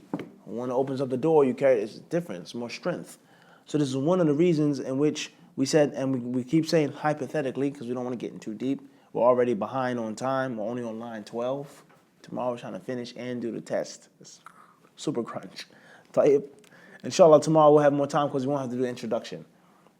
What's important is hypothetically speaking, more than one person being in each level is going to give it some type of added what? Strength. Clear on this? Reinforcement. هذا هو. A reinforcement. Everybody understand this? هذا هو. Clear? طيب. It then says مشهور مروي فوق ما ثلاثة. The next type of hadith is called hadith mashhur. Al-hadith al-mashhur.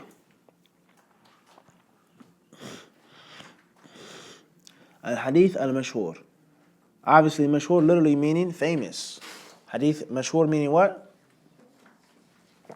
Famous.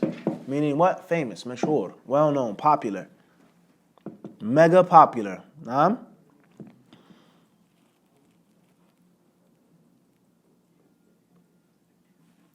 طيب.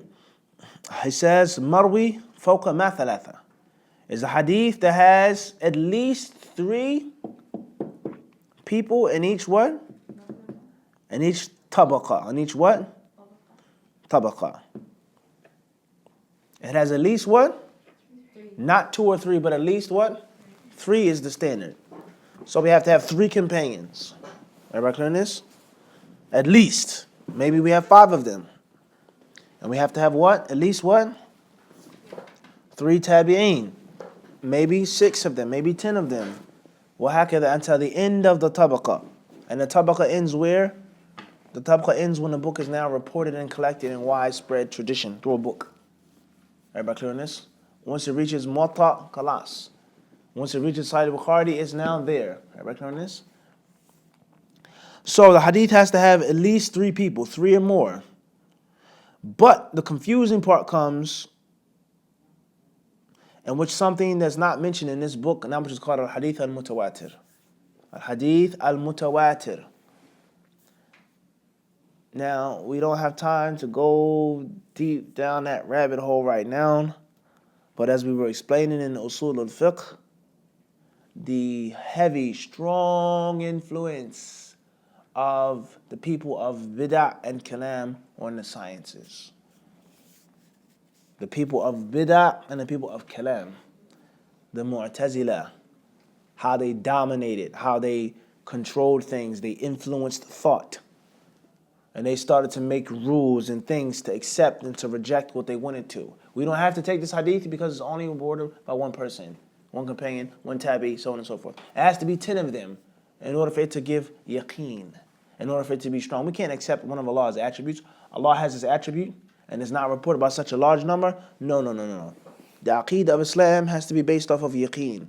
Yaqeen can't come from just one person. The person could have made a mistake. The person could have lied. The person could have done this. The person could have done that.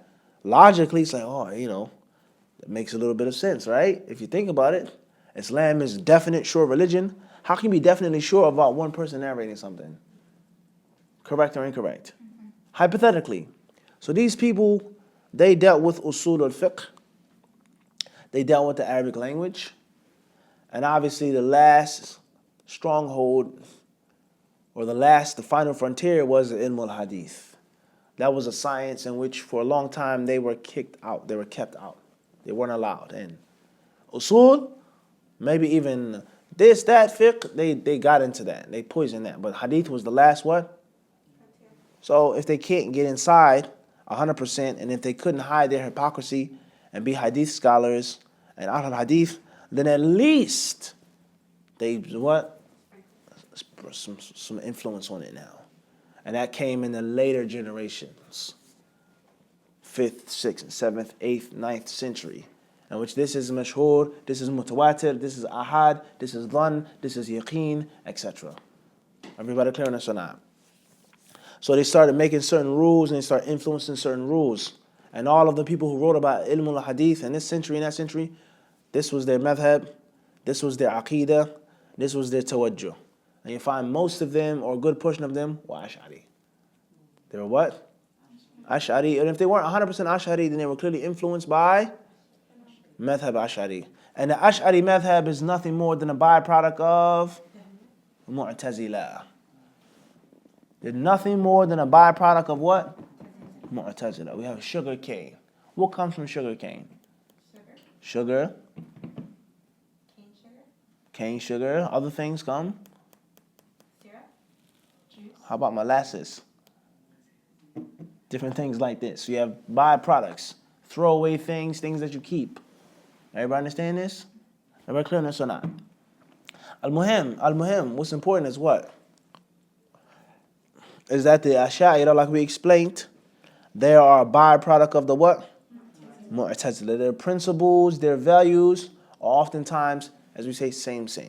Certain things they changed, certain things they augmented, certain screws and nuts and bolts they twisted and tightened, but it's pretty much what? So that also had an influence on ilm al-hadith. So what is the whole purpose of something being mutawatir or not? And mashhur and aziz and so on and so forth. Everybody clear on this? So therefore, hadith mashhur is a hadith that has at least what? 3 people in each? Tabaqa. And they say that it gives strength, and they say that it is a novelty. Everybody clear on this? Is hadith mashhur synonym of hadith mutawatir? No. Mutawatir is higher level. But the thing is that Imam, the author, he didn't mention mutawatir in the poem. He didn't mention it here. Which is a bit more difficult because it leaves us hanging. Because they're all connected. Gharib, ahad, this and that, is all in one family chain. Everybody clear on this? So hadith mutawatir in brief, they say, we'll get to the question, they say it's the hadith that is reported by so many people, meaning in each tabaqa, 20 companions, 30 tabi'een, 30 atba' tabi'een. It's reported by so many people that it leaves no room for any doubt. And they say it's impossible for the people to have lied. It's impossible for the people to have what? Lied. So look how dangerous that is. So the companion could have lied. The tabi'i could have lied. Once you open up that door, khalas, it's done. Islam is over. He could have, would have, should have, could have lied. You can't live life like that. Maybe you're lying. Maybe it's not true. Maybe that chicken noodle soup you gave me had poison in it. I don't know. Maybe the grapefruit juice had what? La adri. I don't know. I'm not going to eat it. I'm not going to sit in this chair. I don't know anything. Won't you having that tashakkuk? That aqli type of thinking, Every single thing is like that. Life as we know it is what? Crumbled. Not just religion and Islam. And that type of doubting and this and that, it comes from the concept of what? Philosophy. That meaning of the word what? Philosophy, which is the grandfather of Kalam. Which is the grandfather of what? Kalam. And Kalam is the grandfather of the Jahmiyyah. And the Jahmiyyah, after them came the Mu'tazila. And from the Mu'tazila came the Ash'ari. That's the Isnad. There is no secret. There is no conspiracy. It is proven history. Only thing you have to do is just read the what? The books. Hasan rahimahullah was a Mu'tazili. The Mu'tazila were influenced and taught by the Jahmiyyah. Yes. And the Jahmiyyah, where they get their aqidah from? You read about it. Ja'ad ibn Dirham, and you read about Labid al-Asam and the Jew who put the sihr on the Prophet ﷺ and Fir'aun. Read about their Isnad. But they try to cover it up and clean it up like everyone does. Everybody understand this? And you look at the Salaf, their Aqidah. Where is their Isnad? It's back to Muhammad alayhi salatu wasalam. Everybody clear this or not? طيب. So with that being said, Mutawatir hadith is a hadith that is reported by so many people, which they say it prevents it from being a lie. It's no way that all these people have come together and conjured a what? A lie. But the problem is, what makes a hadith mutawatir? How many people have to be in the isnad? What is the difference between mashhur and mutawatir? 10 people, 12, 20, 30? What is the dabit? Mashhur is 3 or more. 3 to what? 10, 20, 15? So I say it's mutawatir and he says it's not. You understand, Maryama, the problem here? It doesn't make sense. It doesn't add up. And that's because these concepts are foreign to ilm al-hadith. They're foreign what? To ilm al-hadith. Khairan inshallah. Clear on this. So the hadith, basically we have mutawatir. Hypothetically speaking, let's say for it to be mutawatir, hypothetically speaking, let's say 15 people. So we have to have at least 15 what? Companions. One narrator, who is Jarir ibn Abdullah al-Bajali, he had 6 students who reported it from him. So the next tabaqah, for us to have 15, we only need how many more now? 9. For it to be 15. Abu Hurairah had 1 student, Aisha had 2 people, and then the third tabaqah, it has to have another what? 15. At least 15. Until when it's done and passed and spread out, hadith mutawatir. And this is hadith, there's no way there can be a what? A lie. Hadith mashhur, hypothetically, is the hadith, let's say for example, that has 10 people in each chain, in each tabaqah. 10 what? 10 in each tabaqah. Has how many? 10. And they say hadith Aziz has what? 3 in each tabaqah, at least 3. And hadith, which is gharib, has what? Just 1. Just what? Just 1. 1 companion, 1 tabi'i, 1 tabi'i, etc. Everybody clear this or not? Everybody understand this in brief? طيب. Clear on this, Nasra? Hilal? Everybody got this? طيب. فضل. After 2 questions, is it like mutawatir, a definition is that you don't need to do tadabbur? And the second question is, if like Imam Bukhari was to read Bayquniyyah, would he understand everything from it? Or would he not recognize things? طيب. As far as the first question, say the first question again, please. I heard that they said basically mutawatir, there is no need for طيب. Hadith mutawatir isn't a hadith that needs research. All right, let's look at it like this. Tell me how many times you've been to Japan. 0. You never been to Japan? Okay. Do you have doubt in your heart that there's a place called Tokyo? To find out.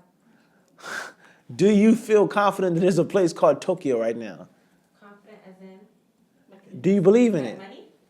Huh? Like I would bet money on it? Bet. There is. I technically don't know. Okay. I bet money that there is. Okay, but I'm asking you now, do you feel confident that there's a place called Tokyo? I would bet money that there is. You will bet money. Yeah. Okay, Huda, do you feel confident there's a place called Tokyo? You feel like absolutely sure, right? Have you been there? No. So you don't need to go there and research and contact and so on and so forth. So they say that is a concept of mutawatir. Mustafid. They says la yumkinu daf'uhu. You can't reject it. But that's millions. I think North Korea might be a better example. Maybe. Al-Muhim. It's possible. Any example that you wish to use, they say it's something that you cannot reject. It's something that you cannot repel. It's something that you're forced to accept because it's been reported by what? So many people. And it needs no bahth. It needs no research. There are different ways of defining what is and what isn't mutawatir. Hypothetically, because oftentimes many of those different definitions and different things are not even practical at all. They won't even exist. Everybody understand this? Let alone dangerous. The crucifixion of Christ is what? No, it's what? Mutawatir. Bila shak. Does that mean it happened? That was Mutawatir. Oh, Somebody was crucified, Yeah. according to what we believe as Muslims. Everybody understand this or not? Tayyib. Okay. Clear on this? Tayyib. The next question was, would Imam al-Bukhari understand everything in Bayquniyyah? I don't know. La adri. I don't know. I honestly don't know. I mean, Historically, did all of this exist? we just, what? We just 1800 years. We just explained that there are many things that became what? Foreign to ilm al-hadith. Maybe certain things, Allahu alam, I don't know, but maybe certain things Bukhari would cry if he saw today in certain books.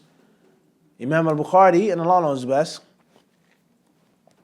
he may cry if he heard what people said about his book. He may reject it. I never wanted the people to take me like this and to put my book on this pedestal. I never claimed that my book was as authentic as the Quran. He may say this. If you remember, Bukhari saw the conditions of people today, us. People have to teach, people who are called scholars and doctors and sheikhs and muftis. Perhaps his kidney would be split into pieces if he saw the condition of the Muslims today. It's possible. Allahul musta'an. But of course, as we said, there are many things, many concepts which are what? Foreign. Just like usul and other things. Can everybody clear on this? Last but not least, the last thing we do today, alhamdulillah, we got a good portion done. Not too bad. We have different types of mashhur. The first is mashhur according to the science, as we just said. And then we have that which is ghayr al-istilahi. Al-ghayr al-istilahi is the mashhur that isn't technical. It can be something that's famous to the people of hadith, even though it isn't technically mashhur. Hadith that the scholars of hadith always mention and quote. It could be a type of mashhur that's well known to the scholars of Islam, well known to the general layman people. Excuse me, mashhur to the fuqaha. Abghadul halal ilallah talaq. The most hated permissible thing to Allah is divorce. Even if it's not authentic, it could just be extremely popular. Or the people, they say ad-din al-mu'amala overseas. Ad-din al-mu'amala, they say the religion is behavior. How you treat people, that's the deen. Or they say ad-din al-nadafa. They say the deen is cleanliness. The meaning is correct. It's a good meaning, but it doesn't mean that's the Prophet's what? Words. Everybody clear on this or not? Or look deeper than that. Look at the different factions and the different sects among the people. Ask a person that's from this group or follow this person. Ask him a hadith about bid'ah. He'll be able to quote it quick. My ummah was split into 73 sects. Everybody understand this? He'll be able to what? Quote it like that. Someone who follows another type of order. Ask him a hadith about asceticism or this or that. He'll be able to what? It's mashhur to them. Everybody clear on this or not? Tayyib, naam. So it's not necessarily authentic. No, unless it's the technical type of mashhur.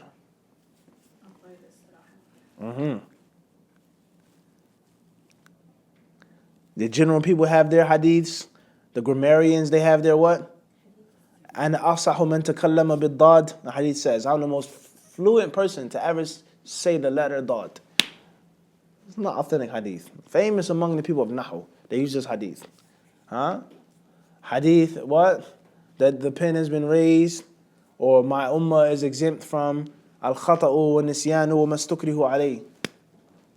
Tayyib. I'm sure if you sat down and you interviewed people, you talked to older people, you sat with people, you traveled, you can make a compilation of hadiths which are famous, which some of them are authentic and many others are what?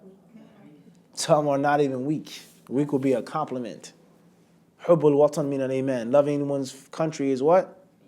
For the faith. That doesn't even have a chain of narration.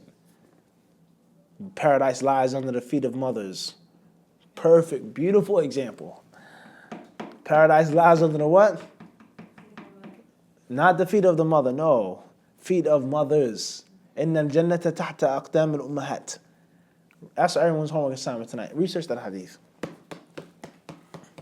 You may go into a restaurant, somebody doesn't pray, someone who knows nothing about Islam, they'll quote that hadith on you. You got to pay, you got to do this. Oh, pull back the chair because paradise what? Lies under the feet of what? Of mothers. وهكذا. Huh? Khairan inshallah. Al-Muhim is where we will stop here today. So, if somebody were to mention something and ascribe it to the Prophet ﷺ, is that like, What should be your response as well? yeah. If someone mentioned these hadiths and ascribed them to the Prophet ﷺ, then we have a cornerstone. And that cornerstone is the hadith that says, Man qala alayya ma lam aqulhu. Anyone who quotes me and he attributes to me something that I didn't say should take his seat in the fire of hell. So let's say you want to go fishing. Do you like fishing? Have you ever been fishing? No one ever been fishing? Okay. Okay, so you go to a pond, right? Or a lake. And they have a sign up. And they say that there's certain types of things, chemicals, or there's certain types of things that are in this pond or in this lake with fish that are unconsumable. Fish that are what? Unconsumable. Have poison in them or whatever. Not all of the fish, but just what? Just some of them. So you take your line, you sit, you wait, and then it starts pulling your line. Then you pull in the fish. You put it up to the deck. Oh, this is a nice fish. You put it down. Then a third, then a fourth, and a sixth. And then alhamdulillah, Allah gives you a good portion of fish. So let's say on the boat, or you go back to your house, you fillet the fish, you start cooking the fish, and you start eating the fish. Say alhamdulillah. And then your sister that was with you fishing, she got very, very sick, extremely sick. She had to go to the hospital, food poisoning. And the doctor said she may not make it. She may die. SubhanAllah, you start crying. What happened, doctor? Well, obviously, it was something that she ate. She became very ill. She had an extreme allergic reaction to something that she ate. What did she eat, the doctor says? We just had fish. What kind of fish? So on and so forth. So the doctor says that was a tremendous mistake giving her this type of fish. Or whatever the case may be. He said, I didn't do it intentionally. It was an accident. I would never try to hurt my sister. I would never try to harm my sister. And then the other family members, they're trying to press charges against you. You killed your sister. You did this. You did that. And you say, I didn't do it on purpose. It wasn't my fault. It was a mistake. How was I supposed to know? Did you poison your sister intentionally? No, you didn't. It was a what? But you knew that everything in the pond or the lake wasn't safe, wasn't consumable. Everything wasn't. You knew it was something out there that was bad, and you still heedlessly did what? Brought it in and cooked it all. So at the end of the day, you're actually at fault. For what? Because you lied intentionally on the Prophet? No. But you knew that every hadith is not sahih. Because there's anyone in history, anyone, Muslim, kafir, prophet, messenger, king, president, military leader, except that people make mistakes about them. From Genghis Khan to George Washington to Confucius to Buddha. Every great figure in history, people, they what? They misquote them. Whether it's intentionally or everybody clear on this or not? So you should have common sense. I can't quote every single thing that they're attributing to who? Because he lived over 1,000 years ago. And he had enemies, people who hated him, people who were jealous of the Muslims. So common sense, let alone the Muslims who just made a mistake. 1,000 years. So let me be careful and precautious in narrating and quoting the Prophet. And if you don't take this stance, then you will fall into lying on just like the fish. Make sense or not? You got it? So therefore, that's the rule right there. You clear on this? That's the what? That's the rule right there, is be careful. Be mindful. If you're not a scholar, don't quote everything. Ask someone, is this a good book of hadith? And even when you do have authentic hadiths, you shouldn't be talking but so much. And obviously, that's a problem of today, of YouTube, the modern day YouTube personality. Sheikh, I used to be a Christian, so now I give lectures. I go around the world and talk about my experiences as a Christian. I used to be a basketball player. I used to be a rapper. I used to be this. I had all of these tattoos. Now I'm a lecturer on what? Islam. That's a problem. Your personal experience, alhamdulillah, that's a good thing. Maybe people can become guided through that. But you being a lecturer on the deen and traveling the dunya, lecturing hundreds and thousands of people is a huge no. And you will make a mistake. Either because you're ignorant and you don't realize it, or because someone asks you something and you're too shy to tell them. I don't know. You're not going to say I don't know in front of 20,000 people. That's embarrassing. Your sponsors are going to say, what do you mean you don't know? What do you mean you're not answering the question? They came to hear you talk. You're not going to say, I don't know. La adri. Yeah, who's going to say that? Who's going to say that? What did Abdullah ibn Abbas say? He's quoted to have said. He says, the one. He says, what? Who? He says, who? Or they quote some of the Salaf have saying, Allah, I don't know exactly which one it was. They said, who is the one who doesn't like to adorn his speech when people are listening to him? Who's the one? By nature. That doesn't want to say, oh. So that's dangerous. Let alone the fact that you give these different stories, oftentimes you're feeding the people's worldly greed. I used to be this rapper, I used to have this, I used to have that, I had all of this money. They tell them all of those stories. That's actually doing what? You're feeding them that worldly passion. So that's very dangerous by quoting everything. And even if you do have authentic hadiths and you know certain things, you shouldn't quote them and say but so much. Many of the companions will refuse to make tahdith. They wouldn't even report it. And they were sure of it. As far as if someone quotes a hadith which is weak and you know that it's weak, then it depends on how they quote it.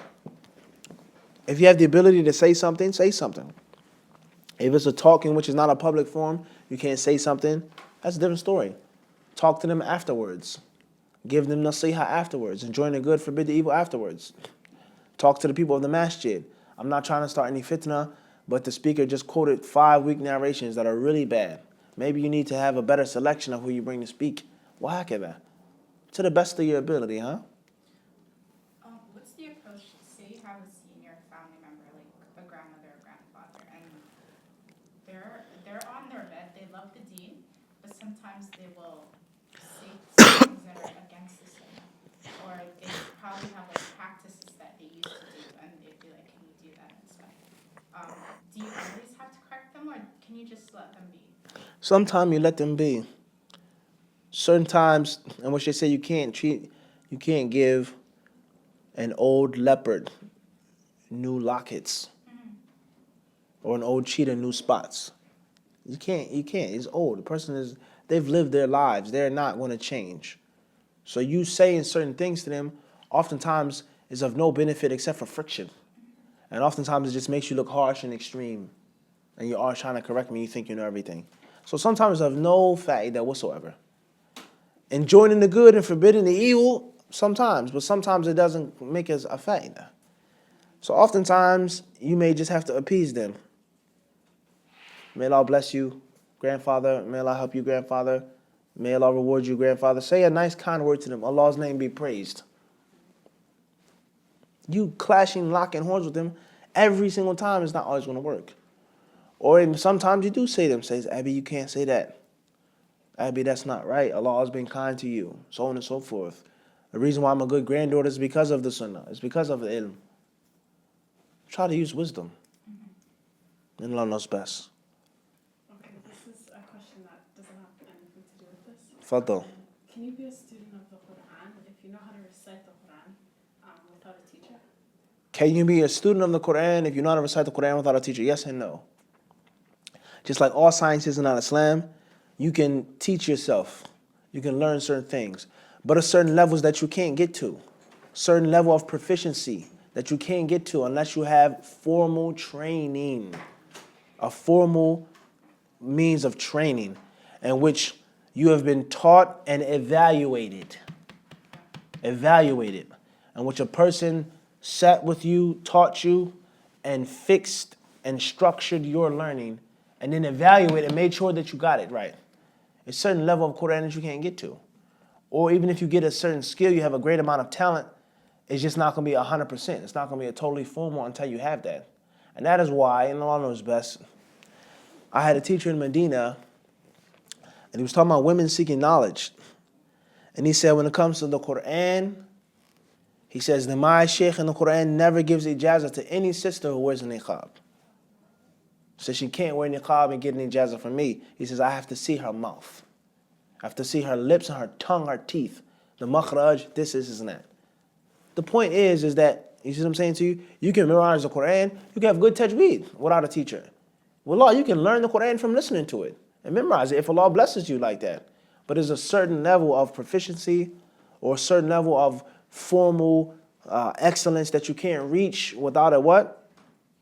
Hands-on teacher. Make sense what I'm trying to say? And just like hadith science, just because a person is self-taught don't mean that they can't what? Can't learn. Or doesn't mean that their mistakes are going to be more. It doesn't always mean that. Hypothetically, in most cases, someone who's really talented and formally trained is going to be what? Better, without a question. Like reading books.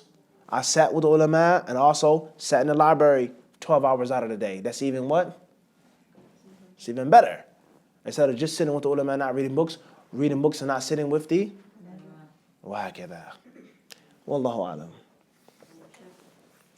Is it possible for somebody to be a muhaddith and like never memorize any hadiths and probably is not the best writer, but they just mastered certain things and people call them muhaddith? Is that even possible? Is it possible for someone to be a muhaddith without memorizing any hadiths? Wallahi, the questions are getting more and more interesting. Each question is becoming more and more peculiar. Kayf hadha? How can you be a hadith scholar without memorizing any hadiths? Because what if somebody is in this world that's a hadith scholar, people actually sit under him? But he hasn't memorized any hadiths, Hila? But nobody knows. What if he's just like reading from the book? I don't know of any practicing Muslim that has never memorized any hadiths. No, but not like a book. Maybe he didn't The write. whole ahkam, bulugh al-maram, he doesn't have it in his back pocket, but he's a muhaddith. At the end of the day, what's important is that when a person practices a science, is that they have what they need. They have what? If they need Umdat al-Ahkam, then they have to have that. If they don't need that in their practice of hadith and the art of hadith, then they can be a muhaddith without Umdat al-Ahkam. But what are the chances of someone being dedicated and devoted, someone being a lover of a science in which you have to study for years out of your life and never have memorized any classical text? What are the chances of that? I'm only asking because people argue on this matter. Like I've had someone say, "Why do you memorize? You could just master the understanding of it." I don't understand how that's even possible. How would you approach it? It's like a person joining a biker gang without getting a tattoo. I'm serious. Do you love us? Are you with us? Are you devoted? You plan on staying here forever? Yeah, of course. All right, well, let's see the ink. No, I don't, well, you really don't what? You don't plan on staying forever. Your loyalty isn't there. You with us all the time we drive and we're all tatted up, full of tattoos. And you don't have one? Something doesn't make what?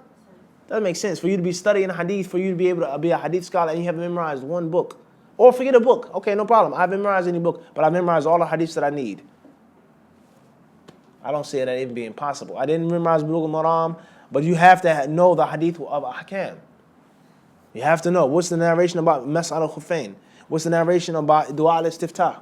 What's the narration about menstruation? What's the narration about istihada? You have to have that. And if you don't know about heart, then you have to know what? Where it is, be able to read it and reference it, etc. So I see what you're saying from one aspect. Like I said, it's whatever is needed in the science. And from another aspect, what is needed in the science is a good portion is based off of one's what? Memory. But doesn't mean you can't give an explanation of hadith or teach hadith without memorizing it. I can read from my book. I can read from my tablet the whole class and not say anything from my memory. And it doesn't mean that the class isn't proficient and beneficial. Here just now, what did you see me memorize? Did you see me quote from my memory? Wallahu alam. But you having that portion, say you're obviously every student of knowledge has to have a portion from every science. That doesn't make you an usuli or a muhaddith or a faqih, right? It just makes you No, what's meant by being an usuli or muhaddith or faqih is someone who has inayah. Man lahu inayatun. It's someone who looks after, like a connoisseur. I have one what? Fountain pen. Somebody bought it, whatever. That's not the same as me having all of my pens are what? Fountain pens. And all I ride with is what? Fountain pens. And anyone who wants to buy me a gift, they know to buy me a what? Fountain pen. Nah, everybody understand this has got to be true, huh? Everybody understand this? I'm a connoisseur of fountain pens. I know about them. I use them. One gets broken, one gets lost, I have another. That's not the same as a person who just has one random fountain pen. I studied fit. No, person is usuli. I've studied it. I've been trained in it. I stay busy with it. I have articles that I've written, books that I've written, class that I've given on usul. هذا هو المعنى. Someone who is a connoisseur. A what? Connoisseur of that thing. Clear on this? Wallahu alam. It's just that we live in 2018, Sheikh, so it's just a sad thing, like, people, like, will argue about studying or memorizing things in classical texts. That's why we ask. Has to be a balance. Memory isn't everything. But it is important. And it cannot be erased. No, it has to remain. Memory must remain. It can't be erased. But it isn't everything. And just because the people they have, the bottom line is many people, they become outdated and they become old-fashioned. You can't give this fatwa, you can't give a class until you memorize this book and this method and so on and so forth. That was 60 years ago, 100 years ago. It's a whole different generation. And many of the conditions that you make of someone being a mufti or this and that, they don't apply to many scholars of the past. Or if you want to get technical, many people today are considered scholars or considered students to people of the past. Babies. But every generation is what? It's different. Every generation is considered to be what? It's considered to be, not necessarily less, it's just different. It's different. It's maybe more nowadays. It may not be less. Back in the day, or overseas, the amount of things that people have to do is nothing like the people in the West. I have a khutbah to give. I have marriage counseling. I have divorce. I have a kid on drugs. I have a khatira after Salat al-Fajr. I have a Quran class to teach. I have 50 different hats that I have to wear. Back then or overseas, this sheikh, all he deals with is the sharh of inheritance. That's all he knows. Anyone who has a fiqh question or something else, go to that sheikh. You want to learn Quran? Go to him. You need a hadith? Go to him. This person is a qadi. All I know is the madhab Hamadi. That's it. I don't need to know anything else. He's not living in a place in which the imam has to be a jack of what? Master of none. I can't just focus on one thing if I wanted to. Make sense? So this is an example of how certain things in this era and in the Western Hemisphere are more. It's a greater responsibility. You have to do the khutbah. You can't just sit in your library and read 20 hours out the day. No, you have to go to the drug clinic and deal with the Muslims that are addicted to substance, alcoholism. This is a reality. You have to have different skill set. Make sense or not? Wallahu alam. Khairan, inshallah. One more question. Fadal. It has nothing to do with the topic. Sheikh, I had a question. Do you interpret dreams or do you know anyone that does? Question says, do you interpret dreams or do you know anyone who does? The answer is yes and no. Obviously, in the college of hadith and studying the books of hadith, you have to learn about dream interpretation. That's a part of the curriculum. Just like every other main concept you have to have some of. So they teach you certain things. Let alone what you actually read. You learn certain things. If you see milk in a dream, it means this. You see water, it means that. If someone is tied up in a dream, it means something. If you see an animal, a black animal, it means something. If you see a white animal, it means something, etc. Lightning in a dream, food in a dream, wine in a dream. It means certain things. So you learn certain theoretical principles. But someone specializing in dream interpretation, being a master, a connoisseur, it's a different story. That is a separate field of study in which a person has to devote him or herself to and learn more than the basics. And not just more of the basics, but a person has to actually what? Spend time and dealing with it on a daily basis. Because every person's dreams or a person's dreams, they are generally can be explained and interpreted, but everyone's dream is different according to one's lifestyle. So if Maryam asked me, she said, Sheikh, I saw a cat in my dream and the cat scratched my face, I would say this means this. But if you told me that you saw a cat in a dream and it scratched your face, I would say it has a total different interpretation based off of what? The theoretical principle is different? No. That their lifestyles are, and this is one of the mistakes that many people make when they talk about dream interpretation. Every dream interpretation is not the what? Same. But it's going to be based off a person's what? Lifestyle. Clear on that? I mean, just think about it now. If you're a doctor, someone comes into your clinic or your room or whatever, and they have all types of symptoms. They have a fever, they have this, they have that, so on and so forth. You say, well, what type of lifestyle? Do you use drugs?